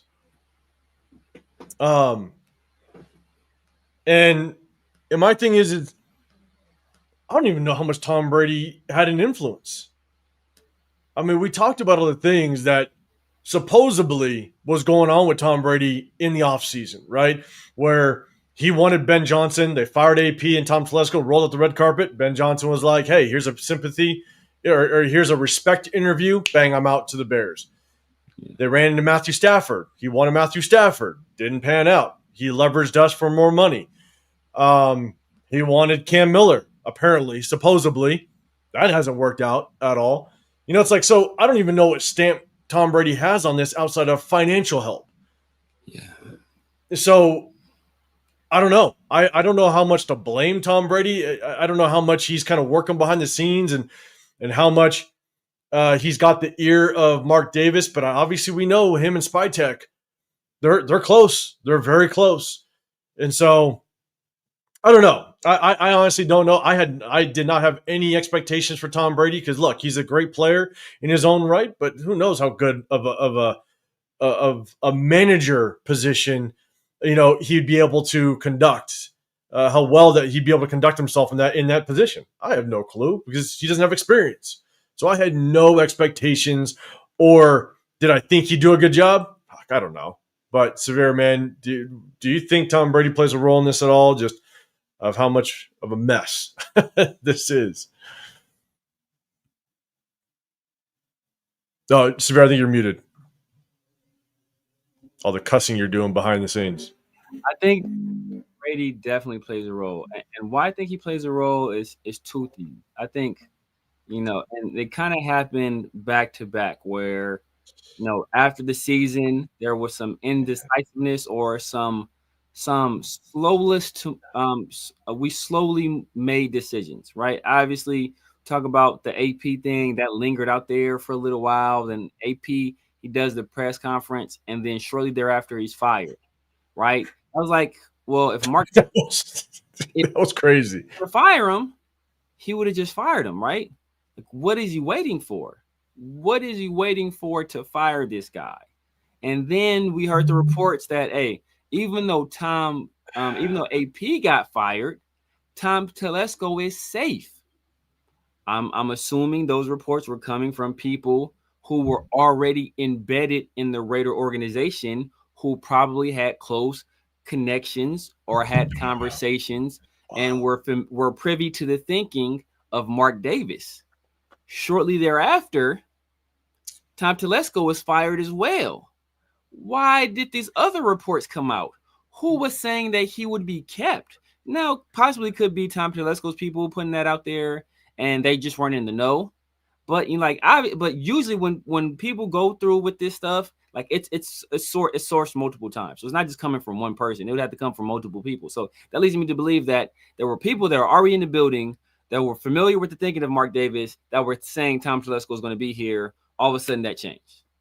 And why would that change? I would think it would be the involvement of one. What does Skip Bayless say? Thomas Edward Patrick Brady, whatever his name is. Right? Yeah. I would think it would be him. He's Jack Nicholson. He ordered the code red, right? He's standing on that wall, right? He's telling us we can't handle the truth. So, I think it's him. I think it's him, and I think I think it's been him for a while. And Mark Davis has said it on multiple occasions. Like, you know what? I'm Brady. I'm leaning on Brady to do this. I'm kind of leaning on him to make these decisions, yada, yada. So I think a lot of this is Tom Brady. Tom Brady has done a masterful job. He's put on a master class of kind of like evading accountability and making it seem like he's not the person doing anything. He's Lord Voldemort in Harry Potter, right? Like he's in like thou who should not be spoken or whatever, right? You don't ever see him. He's not, but his influence is everywhere. And I think he has influence over all of these moves. So, and it's going to come at a time when he's going to have to answer for what he's done. And, I think that time is going to come a lot sooner than later because there are reporters who are going to start digging into all of this and they're going to know the truth. It's going to come out at some point. I'm with you, man. Unfazed next head coaching candidates, man. I got one guy I'm keeping an eye on. We'll say it in just a second. Anybody that can't get the senior discount, like that's anybody who you don't qualify for the what's the Denny's like the Sunrise special, whatever. Like you don't qualify for the you don't qualify for the Sunrise special at Denny's. Like anybody that's under that age, like. Raider Mets were the worst team in the past 2 decades. We talked about it just a little bit ago, and it's very questionable. Severe picked up the Art Shell days, and it's like, man, it's close. We might do a start and bench and cut him on the worst Raiders teams. But we'll do a head coaching candidate real quick. I'll let you know mine. But Papa Sosa, what's going on, man? Kelly got fired. We're talking about it, bro. It's wild. It is wild. The question is he fully to blame with the mess that's going on? And that's kind of what we're talking about. Was it justified? Chat, let us know. Hit that hashtag Raiders. Let us know if the Pete Carroll firing is justified. Special teams coach just got fired a couple weeks ago. Now it's Chip Kelly. If we continue to lose, is Patrick Graham next? Are they just going to continue to just haul off the coaching staff? And and just gut this thing, let me know. Hit that hashtag Raiders. Let me know if it was justified. It'll definitely catch my eye. But appreciate you throwing a super chat out there, man. And again, reminder, guys, double tap that screen. You got the Severe Raider. I'm 805 Raider. My channel's Real Talk Raider Nation, man. We appreciate you guys. We hit you guys after every game, especially on Sundays, and we break down game film on Wednesdays. We'll do that on Wednesday. Won't be a whole lot, but I'm sure there's going to be a lot of news that's going to drop from now until Wednesday, so we might have more to talk about. The one guy the one guy I'm really watching for is Clint Kubiak. That's the guy I got my eye on right now. I love his experience. He's young. He's obviously doing well with Sam Darnold over there. He's doing a good job of just continuing his success. He's proven that with JCN over there, he's got a number one receiver. He's going to know how to use him. You know what I'm saying? And so, he's got consistent. Yeah, he's got consistent NFL experience since like 2012. It's not like he jumped back and forth from the college level to the pros, and no, it's been consistent NFL experience all the way through, and he's been under Sean McVay, I believe. So he's got experience. If I want a young guy, and if we have a top draft pick, and we want to marry a young offensive coordinator mind with a young quarterback, I'll definitely be paying more attention to him. So that's definitely one guy I'm looking forward to watching more of. Severe. Any thoughts? Anybody you got your eye on? I've been saying it for a while. Mike LaFleur. He's a guy. He's worked under both Sean McVay and Kyle Shanahan. It's two of the best guys in terms of their coaching trees right now. Like having, tremendous success. We see what the Rams are doing tonight. Just putting on the clinic. And I think, I think that guy knows what he's doing. Obviously, his older brother has had success in the league as well. There's been, there's a little bit of a trend. We see the Harbaughs that they're a tandem. They're both having success. So maybe we kind of, it's a copycat league. Do a little bit of copying. Grab a guy that's from a successful family and put him in as a head coach. I think he's a young guy. He's going to be creative. He's going to have obviously network with both the Kyle Shanahan tree and the Sean McVay tree, so he can kind of poach some of those guys for position coaches with us, coordinator positions as well. So I think that kind of gives him the leg up immediately to grab a few of these people off these staffs, and these staffs are winning staffs that I think will produce several head coaches going forward. So we'll have to kind of we'll be able to get in on the ground floor on a lot of these guys. Yeah, I'm with you. Okay, blame factor. Mark Davis 70%, Tom Brady 15, Spike Tech 10, coaches 5. It all funnels back to Mark Davis. No matter how you spin it, I'd love to know when good intentions expire as an excuse. I'm with you. Like, he's at the top of the pyramid, and it all funnels to the top. And when we've been bad as long as have been, there's really only one person to blame. I'm with you, man. I'm with you. Yeah. He's had good intentions. I mean, you can't blame this season on him.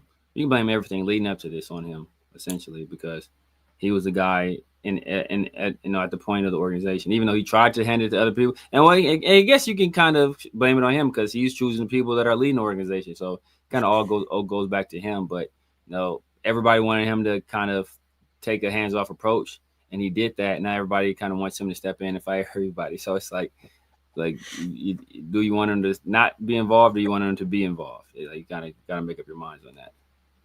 Yeah, TK, he's happy. Chip had to go. Man, I'm just like, I get it, but it's like, damn, like we're just bad across the board, and I don't know. That's a tough one. John Thompson saying, if we hire a new head coach, we must give him control. I got my opinion on this one when we talk about head coaches and how much control they have and stuff like that. I definitely want to address it because it looks like we might be talking. Maybe we might be leading ourselves to a head coaching situation. But Severe, man, what's your thoughts on giving really a head coach full control? You can't do that. I mean, it's only time it's ever worked is with Bill Belichick. Like it generally doesn't work. Do you want to have your coach to have? And I guess he worked, for a little bit with Seattle, where it was a coordination between him and John Snyder, But obviously, I think Pete Carroll, he got the role of executive president of football operations, so he had final say on all roster decisions. And he had, obviously he won a Super Bowl. I don't know if he had that role at the time of winning a Super Bowl, but he won a Super Bowl during the time there. But it generally doesn't work, right? You want some level of separation between those guys, but you also want, your coach to have input. But you want there to be some clear delineations in their roles. And I think too much recently there has been a muddying of those roles, whether that be, basically just because the head coach is just overpowering or just such a presence that he's overtaking the role of the GM, or the GM is unwilling or unable to kind of assert himself. Either way, I think that we have to do a better job of making sure their roles are clear and more defined. I'm 100% with you. And I've said this for as long as I've had my channel. And it's only since 2023 is there needs to be a proper chain of command. Everybody needs to be held accountable. Everybody needs to know their role. And the problem that we had was we always did it ass backwards. John Gruden, Mayock. Mayock had to answer to John Gruden. Mayock knew John Gruden held all the cards. And so he couldn't navigate the draft like a GM was supposed to, because it's like letting the car salesman dictate the sell price. Like, they just want the sell. So the head coach is going to go and go, I'm going to get the talent I want. I don't care what the cost is. I don't care what the salary cap is what's going to take. I don't care how I navigate the draft. I'm going to give up the next 3 years of first round draft picks because I want this one player, right? Exactly. Like, you can't let the sales guy dictate the sales price. Like, you need someone that's going to manage it to understand the profits are right. You're paying the overhead, everything. Exactly. That's what a GM does. And so the GM is there to make sure that not only the current is working well, but we still have enough for the future. Where the head coach is, I want to win today. I want to work with what I got. And so there just needs to be a proper chain of command. We screwed it up with Josh McDaniels as well, with Ziegler. Josh McDaniels was given the car keys and Ziegler was in the back seat. Yeah. And we all know that with the quarterback situation where Ziegler wanted to go up against CJ Stroud and Josh McDaniels was like, nope, I'm going to nix that. And it's kind of where we stand. And so, again, it's just that's the hard part. I don't want to give the head coach full control. They need to play the role that they are supposed to play and let the GM play the role they're supposed to play and have the proper chain of command. That's how a true organization works and works well. So, perfect example of Sean McVay and what's his face? Is it Snyder? Les Snead. Oh, Les Snead. Les Snead is the GM. Even though Sean McVay is a great head coach, Les Snead calls the shots when it comes to the GM situation. Exactly. You know what I'm saying? And so it's like the proper chain of command is important, without question. No, fact. Severe, are you starring some comments? Yeah, I star some, yes. You know what's funny? I don't see them on my end for some reason. Oh, really? Okay, that's crazy. Yeah, so if I'm not pulling them up, I thought you were saying it. I was like, damn, I can't find them. And so, JB saying, I don't know how you can blame Chip. There's a wide open receivers every play, and Gino is dog poop. We can't find them. It's tough because it is a problem. Yeah, it's part of the problem. But I'm telling you, any offensive line, I don't know, or any OC, can you really handle play calling again when you have this type of offensive line? The injuries we have, and we have arguably the worst receiver core in the National Football League. Like, it's wild. It's not good. Not good at all. So at all. Severe, any comments that you see on there that you want to bring up? Again, if you're starring some, man, I don't see it on my side, unfortunately. No, I think you've been basically hitting them. Hitting them. All right. Yeah. So, look, guys, we want to come on here. Obviously, we're going to talk about the game. One question that I had was, we just got the news. One question I had, and we'll kind of just end it with this. I love the fact, and I'm just gonna bring it up just because I knew it was gonna happen at some point. Is it's just wild that we lost to Shooter Sanders with all the craziness, the drama leading up to it. It was literally like if you could write a story that's just how it was going to play out, where Shedeur Sanders gets his first start against the Las Vegas Raiders after all the offseason tweets with him saying, thank God every time we lost and everybody wanted to draft him, and Shedeur Sanders comes out and he beats us, Now, he didn't have a good game, don't get me wrong, and I'm not judging him, even though I wasn't a fan of Shedeur Sanders. At 6, it was wild that you started to pass him up in the 4th. You know what I'm saying? Like, we needed help at the quarterback position. I would have taken a flyer with him in the 4th. Yeah. So who do you think, like Dante Thornton or Shedeur Sanders? I'll go with Shedeur Sanders in that situation. Yeah, with our quarterback situation, like, I would have taken a flyer in the 4th without question. The upside's there. And if it doesn't work out, you only spend a 4th on it. You're not going to go down in history as the worst GM in the world because you passed up on Shedeur, because you got Shedeur in the 4th. It didn't work out. And he didn't have a good game at all. But the thing is, even though I wasn't a fan of Shedeur in 6, I'm not going to judge him on this game. Like, I wouldn't, even if he had a good game or bad game, I'm not judging him on this game. It's a rough situation throwing a rookie out there. But the one thing that I would say is, we come on here, we talk a lot of shit about what happened. Question is are we actually surprised? I think everything that us Raider fans truly thought was going to happen in the game actually happened. Yeah. Our offensive line was trash. Gino didn't look good. Jeanty struggled.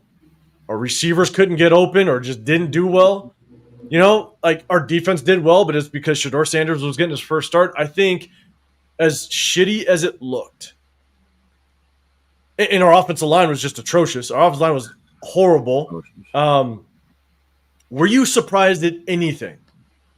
In chat, let me know. Hit that hashtag Raiders. Were you surprised at anything in this game? Truly, were you surprised? Not of anything. Like, not of no. I mean, there were individual things I was surprised at. Like, obviously, the punt inside the 30 that was a surprising thing. But and the lineup switches, obviously, that was a surprise. But just in terms of how the game played out, not really. I did think that Shedeur would play better. But you look at their weapons over there, wideout. Like, Isaiah Bond is a rookie. Jerry Jeudy is hit or miss. Harold Fannin, I do like Harold Fannin, but he's a rookie as well. So he did enough to win the game. Obviously, he had the interception, which was, it was it was a great play by Charles Snowden.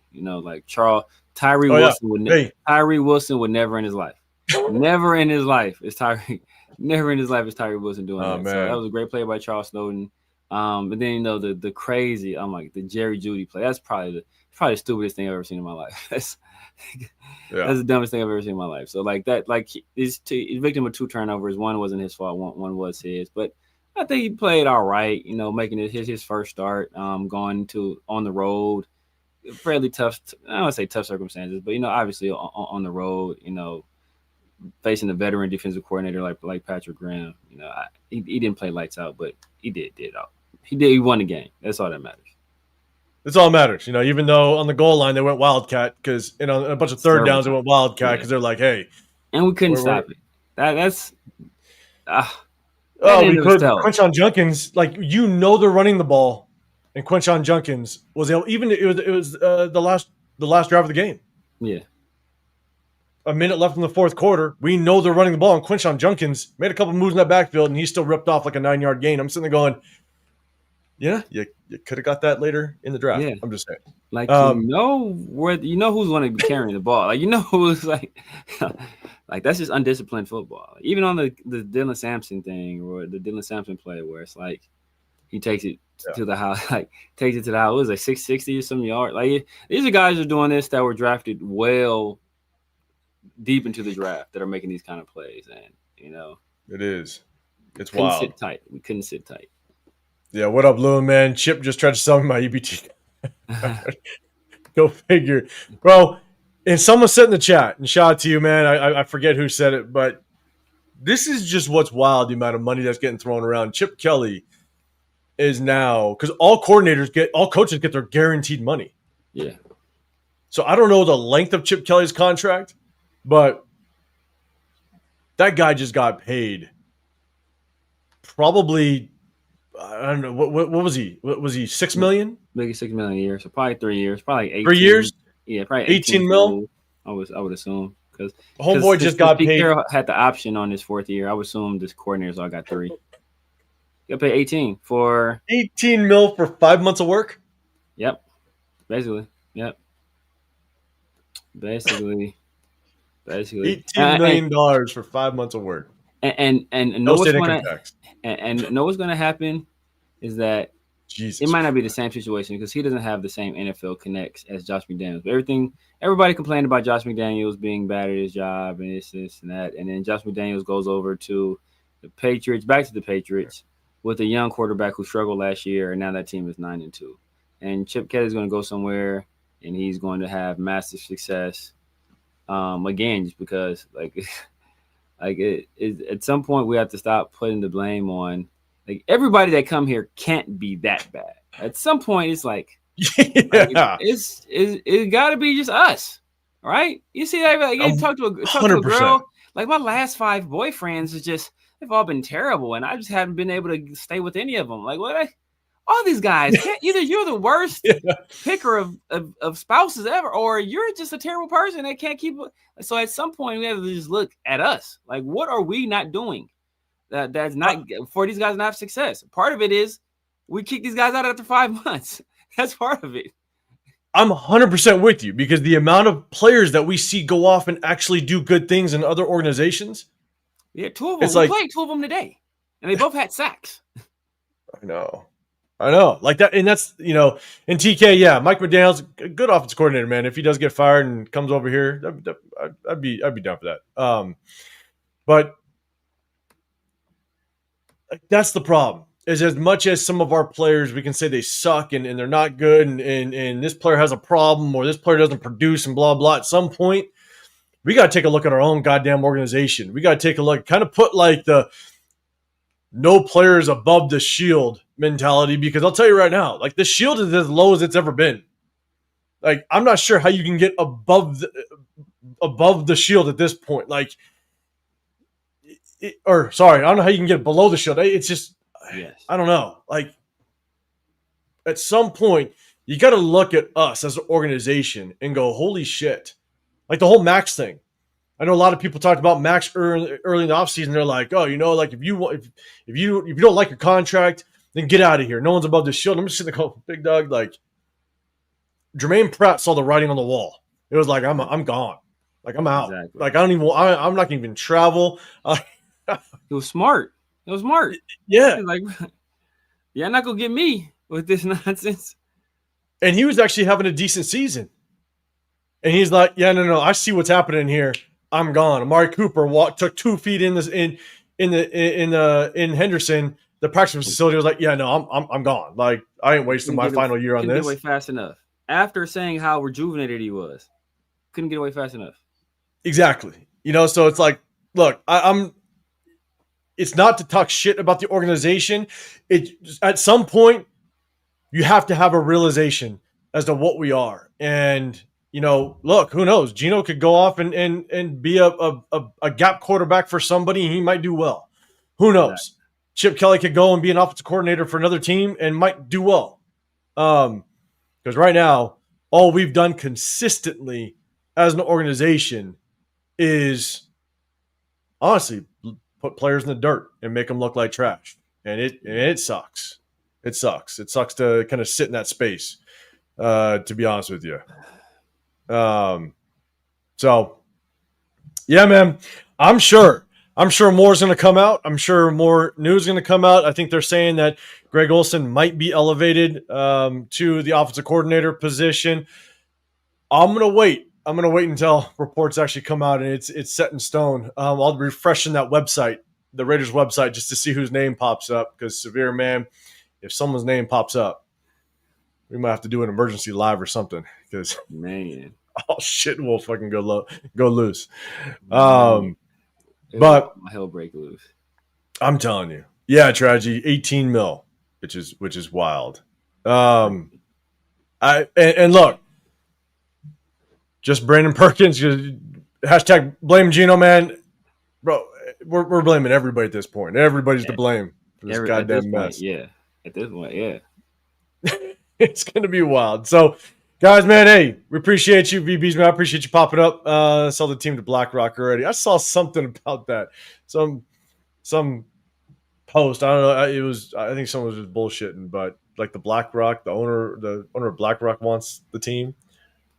I mean, look, I wouldn't be mad. I mean, look, and that's the thing because Mark is not independently wealthy, right? Like all of his wealth comes from the Raiders.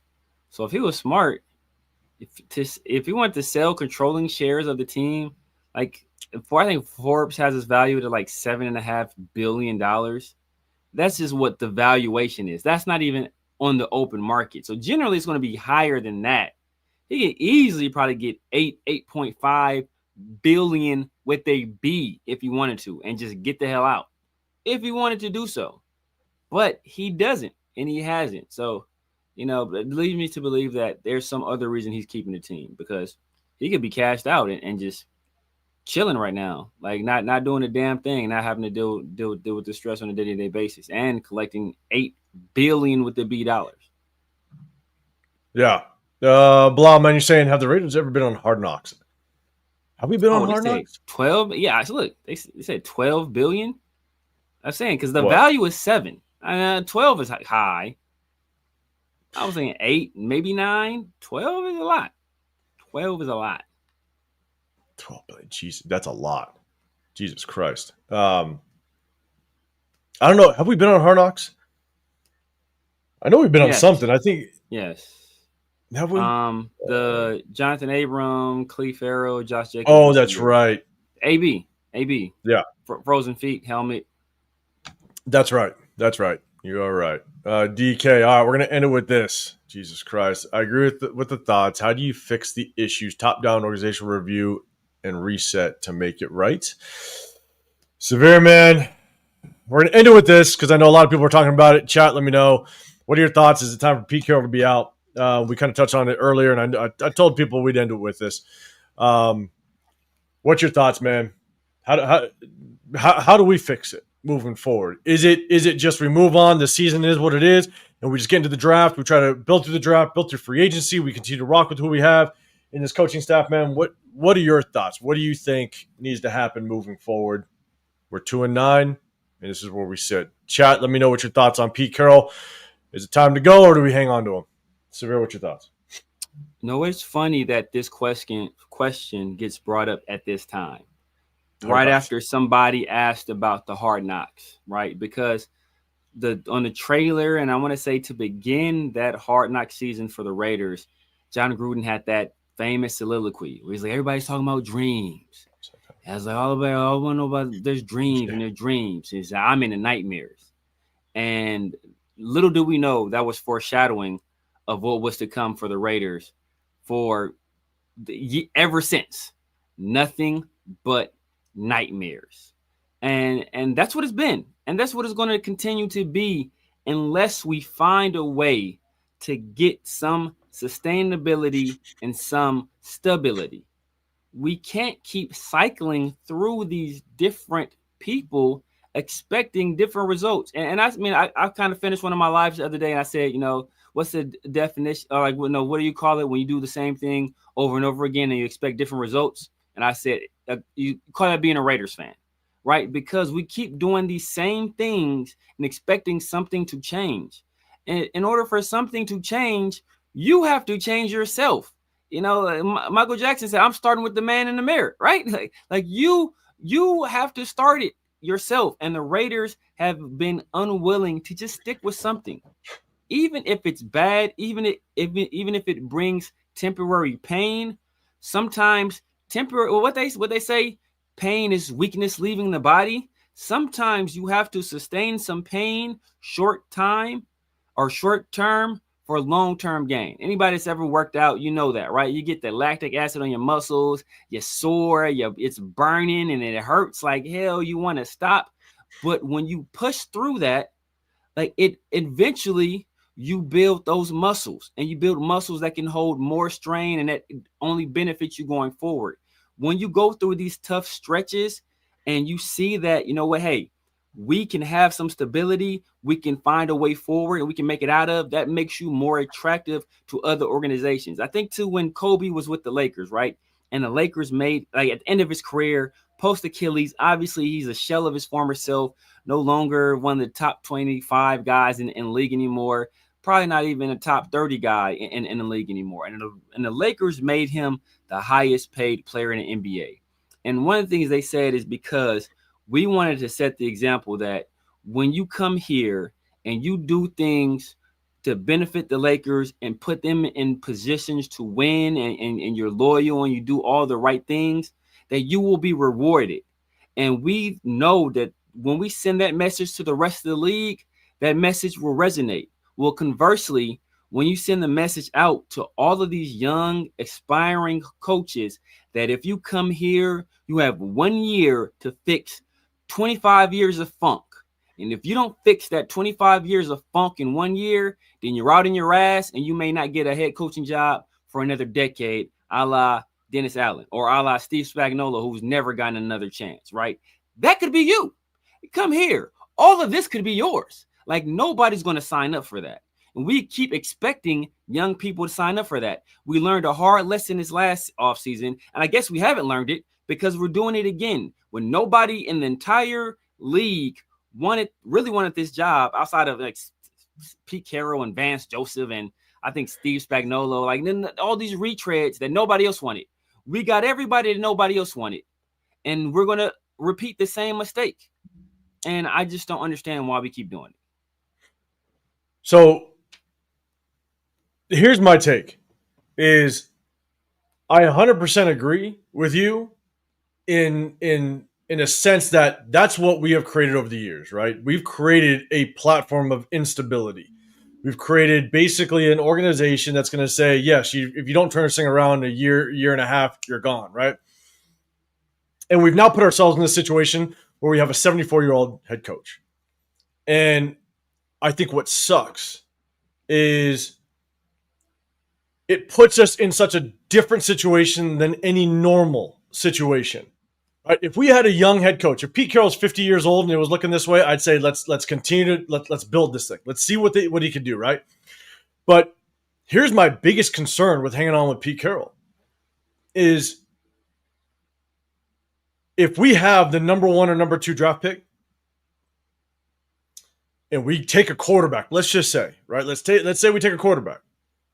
And then Pete Carroll ends up winning 3 games next year. And we know he only has 1 more year on his contract. And he all of a sudden, and it's old age can hit him. And all of a sudden he's like, man, I got to bow out. I got to, I'm not built for this anymore. And we bring in another head coach. We just let Pete Carroll go. Maybe it's not Patrick Graham. Maybe he didn't bring in his successor. Let's just hope Brendan Carroll's gone. The problem is that if that next head coach doesn't like the quarterback that we just picked, that's a waste of another first-round draft pick. And the thing is that if Pete Carroll was good at potentially starting to turn this thing around, God, we wouldn't be at 2 wins. We'd at least be at maybe 4 or 5 right now, at least. And we wouldn't, and it's not just that we'd have 4 or 5 wins.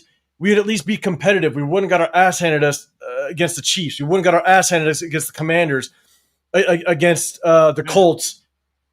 And we weren't even competitive today against the Browns. Like, we in all the drama, Christian Wilkins, Amari Cooper, Jermaine Pratt, like it looks like we're an absolute mess as an organization. We used to say prior to the Christian Wilkins stuff is that we have grown-ups in the building, right? And now it looks like just an absolute mess. And this is under Pete Carroll.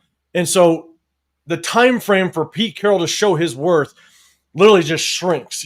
I was hoping that Pete Carroll, or at least my expectation of Pete Carroll this year, was he was going to be knocking on the door of the playoffs just because of the short time frame he's got.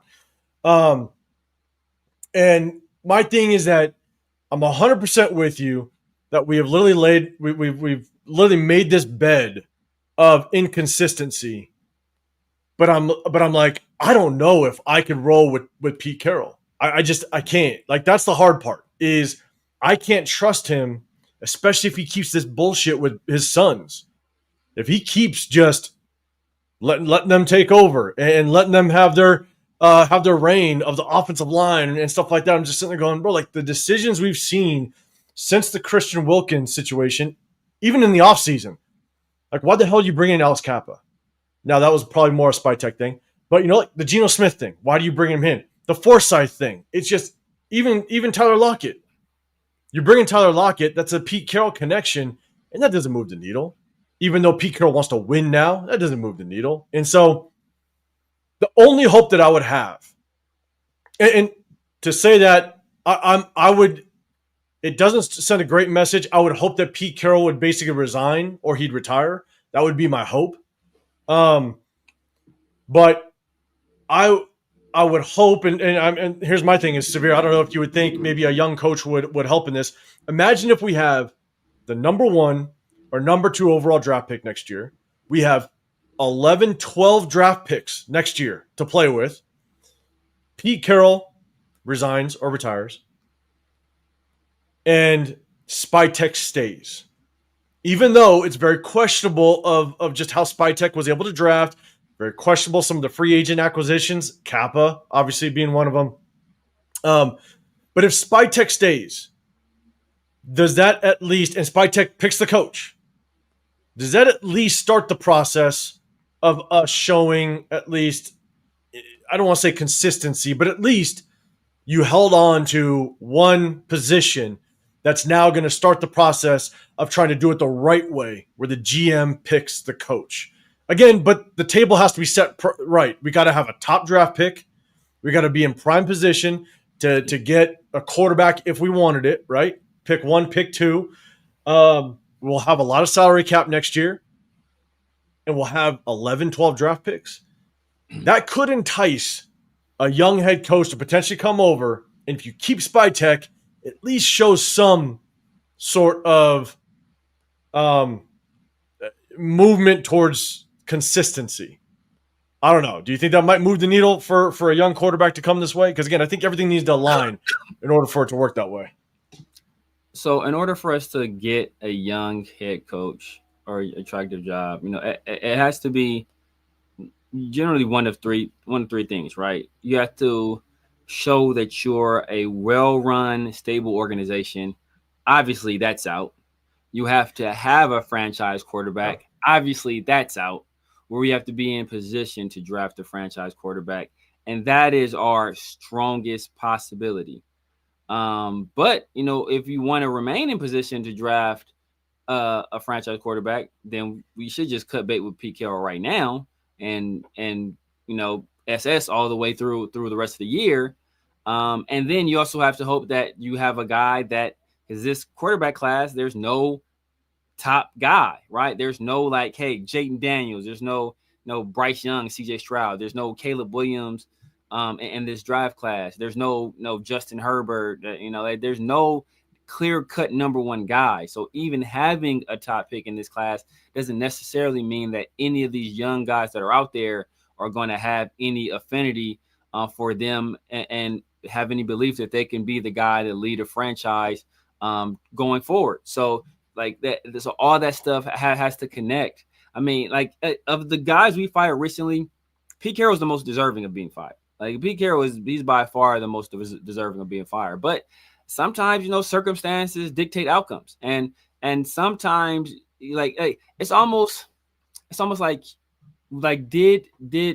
were the Raiders justified in getting rid of Derek Carr? Yes. Should we have had a better plan in place to replace him once we got rid of him? Yes. And if you don't have something better lined up, you're going to fight, because everybody celebrated when we got rid of Antonio Pierce, right? Mm-hmm. Everybody celebrated, thought that, oh my God, I'm glad we got this guy out of here. His game management was terrible. He wore black Air Forces. He had a low rider. I'm glad this guy is gone. And it's okay, who's going to replace him that's better?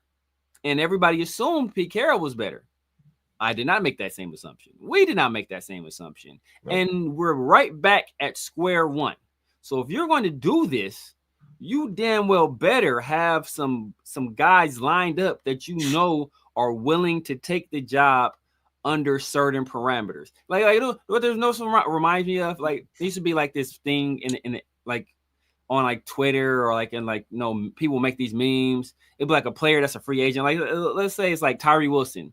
If like Tyree Wilson was a free agent, Tyree Wilson has agreed to a 5-year, $55 million contract with the New England Patriots, but the Patriots did not agree, right? Like, we can agree, we want these young guys, but they have to agree that they want us. And it's not, it doesn't, in recent years, it has not been a two-way street.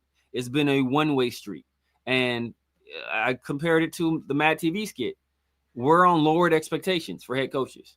We are searching through the clearance section of the head coaching dump of the NFL, and we're not going to have our pick of the litter, especially with the Giants' job coming open with them having Jackson Dart. There's a possibility. I've heard rumblings that if the Bills don't do something in the playoffs, that's a job that can be open as well. Like, there's going to be some other attractive jobs with quarterbacks, and we're not going to be a destination job right now.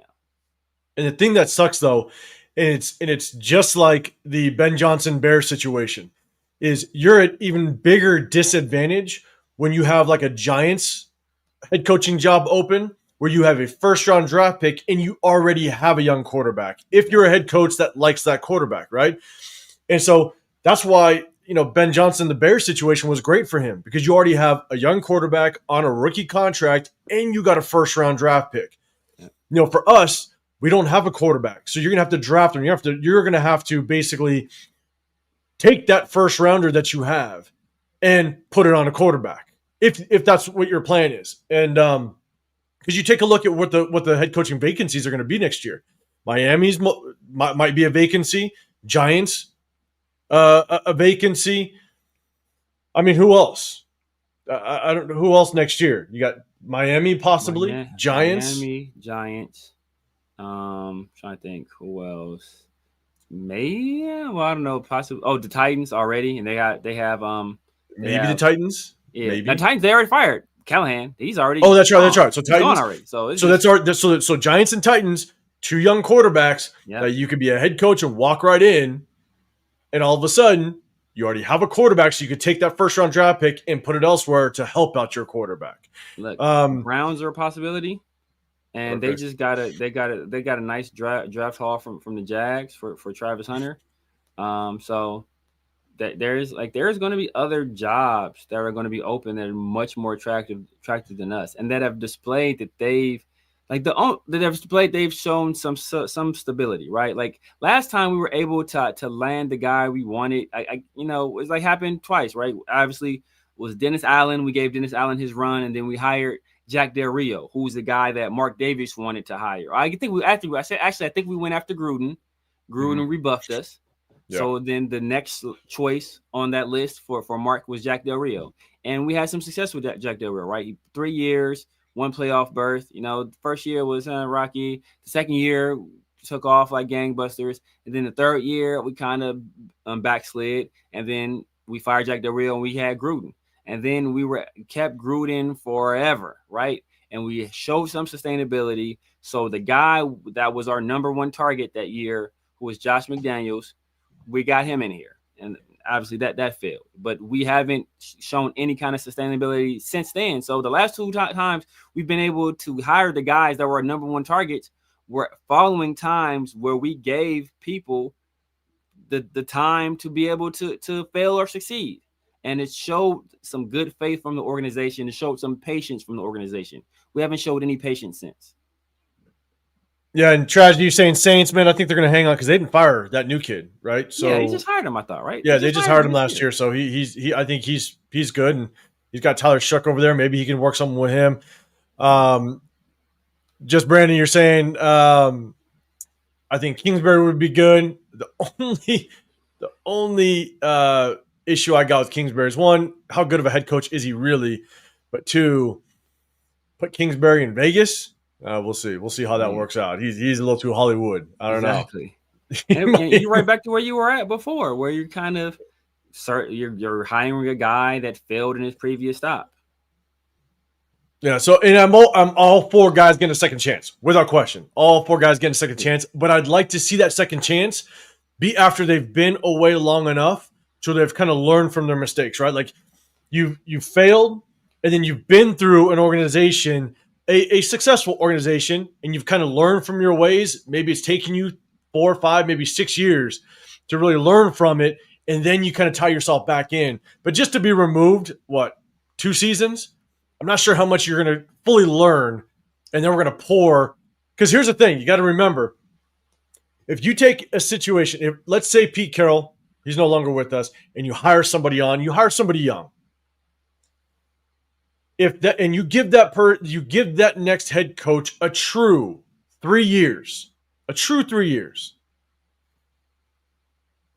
If that person doesn't work out and you start that process again, if you miss on this next head coach, you might be sitting in for another 6-year process of trying to figure it out. Like, that's the hard part, is that you hire the head coach, it doesn't work out, you give them 3 years, bang, you get in that rotation again, and now you're going to give that next head coach 3 years. Like, you want to do obviously as much due diligence, and you want to make sure that this guy has the best chance at finding success. Again, I'm not saying Cliff Kingsbury couldn't be the guy, but I would just have my concerns because he isn't far enough removed from his last failure stint. And the problem with him was a lot of the players said he wasn't all in. He wasn't all in. He wasn't bought in. And it was tough. And so that's just why I wouldn't take him right now. But yeah, man, I think the other guys, Josh McCown. That's another name that's gonna probably be popular. I know. I think the Texans actually hired him a while back, and then there was so much of an uproar, or when they were rumored to be hiring him, and there was such an uproar that they backed out of it, and then they hired Lovie Smith for a year, and then before going to, I forgot who they went to. I think they went to the coach they have now. After that, who had ties to the organization because he played for the Texans previously. I forget what's D'Amico Ryans. Yeah. And for instance, you're saying Saleh again. Saleh is just another example of, I don't know if he's too far removed. I think the Jets are just the Jets are like us. Like, you go to the Jets, you're almost signing up for failure. It's just the Jets organization. It's kind of like us. You come to us, you're almost signing up for failure. Unfortunately. But I think Saleh for me is the same thing, as where you're not far enough removed from maybe learning from maybe the mistakes that you made. One, if I went with a defensive minded guy, the one guy that I give him a shot just because I do think he's a little bit far removed from when he was a head coach is what's his face, the DC over with the Steelers, Brian Flores. He's a guy that, you know what, I wouldn't be mad at it if we gave him an opportunity, give him an interview. Bro, bring in a Mike McDaniels as an offensive coordinator. Bring in a Brian Dable as offensive coordinator. A former head coach that is not going to be looking for a head coaching job for years. Yeah, I wouldn't mind that combination. You know what I'm saying? And so, look, I think at the end of the day, what's really tough is that we got to see what happens with the head coach. We'll see what happens. Obviously, we know Chip Kelly's gone. We kind of laid that all out. We kind of gave you guys our opinion. But man, this season's gonna be rough to watch moving forward. But everybody that's been rocking with us, that's been in the building, that comes into our chat, man, you guys are definitely the real ones, without question, man. Because it's hard to hang on to the mess that we're rocking with. Good for Chris. Return to Chucky. What up, LA Raider? What's going on, brother?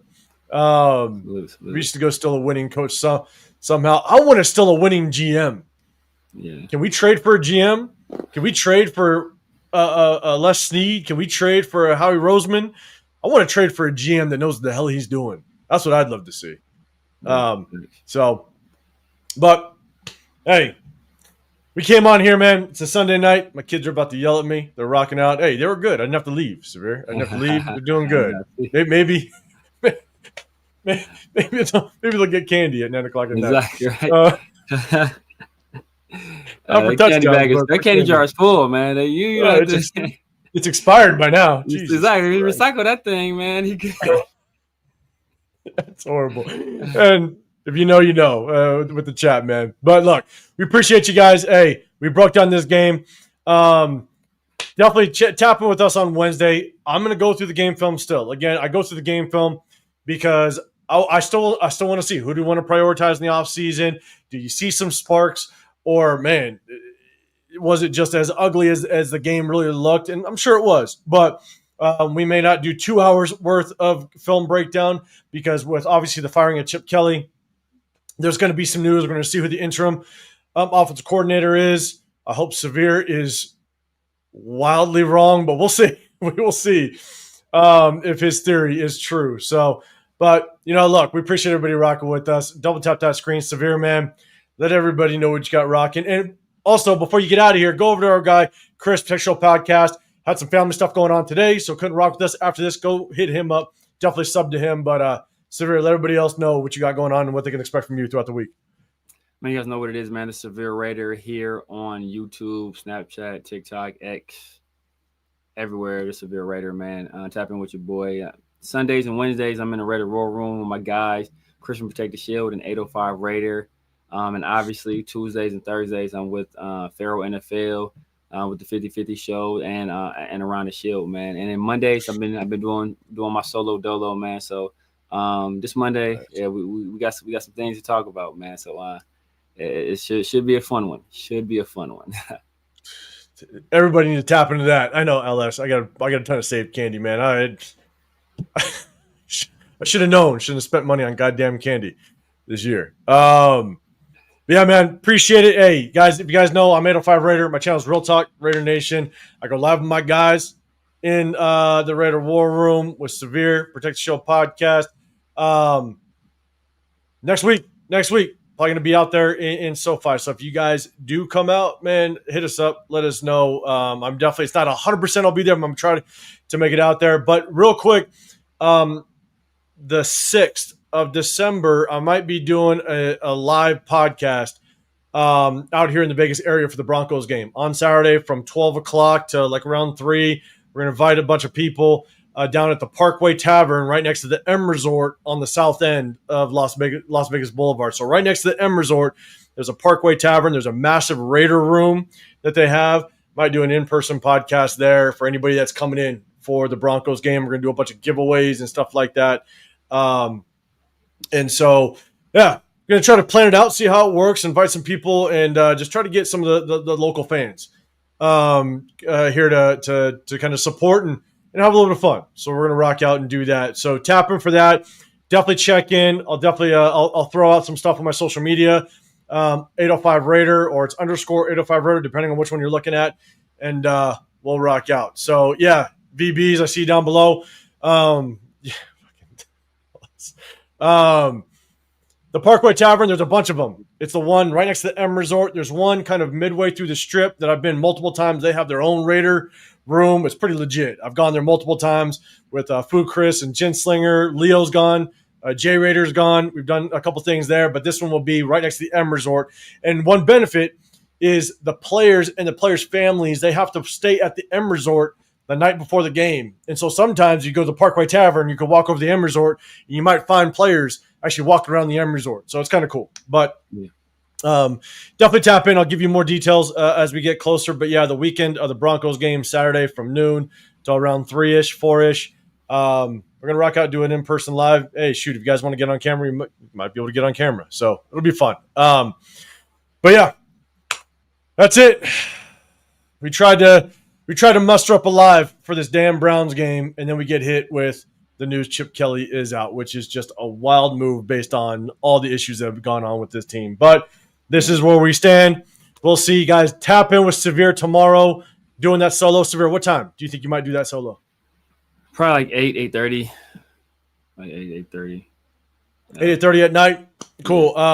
I basically have all week off, so I might jump in and do a random live throughout the day, guys. So, check out for that. I don't have a solidified time, but I might try to pop on if some crazy ass news like some OC gets elevated that is wild. I might jump on randomly in the middle of the day. But tap in for that. But hey, we appreciate you guys. All you guys that have rocked with us, in this off season, or not off season, feels like the off season with this crazy season so far. Basically, I know. Off season started last week. I know. We appreciate you guys, man. I know it ain't easy keeping talking about these goddamn Raiders, but you guys are real ones. We definitely appreciate you. So, hey, have a great rest of your week. If you don't tap in with us till the end of the week, have a great Thanksgiving. Have a safe one. Salute to all you guys. But definitely tap in tomorrow for Severe. Tap in on Wednesday for our film breakdown. We'll chop it up some more about some Raiders. And shit, we'll try to muster up everything we can. So we appreciate y'all, man. Double tap that screen before you get out. Have a great one. We'll see you on the next one. We out of here.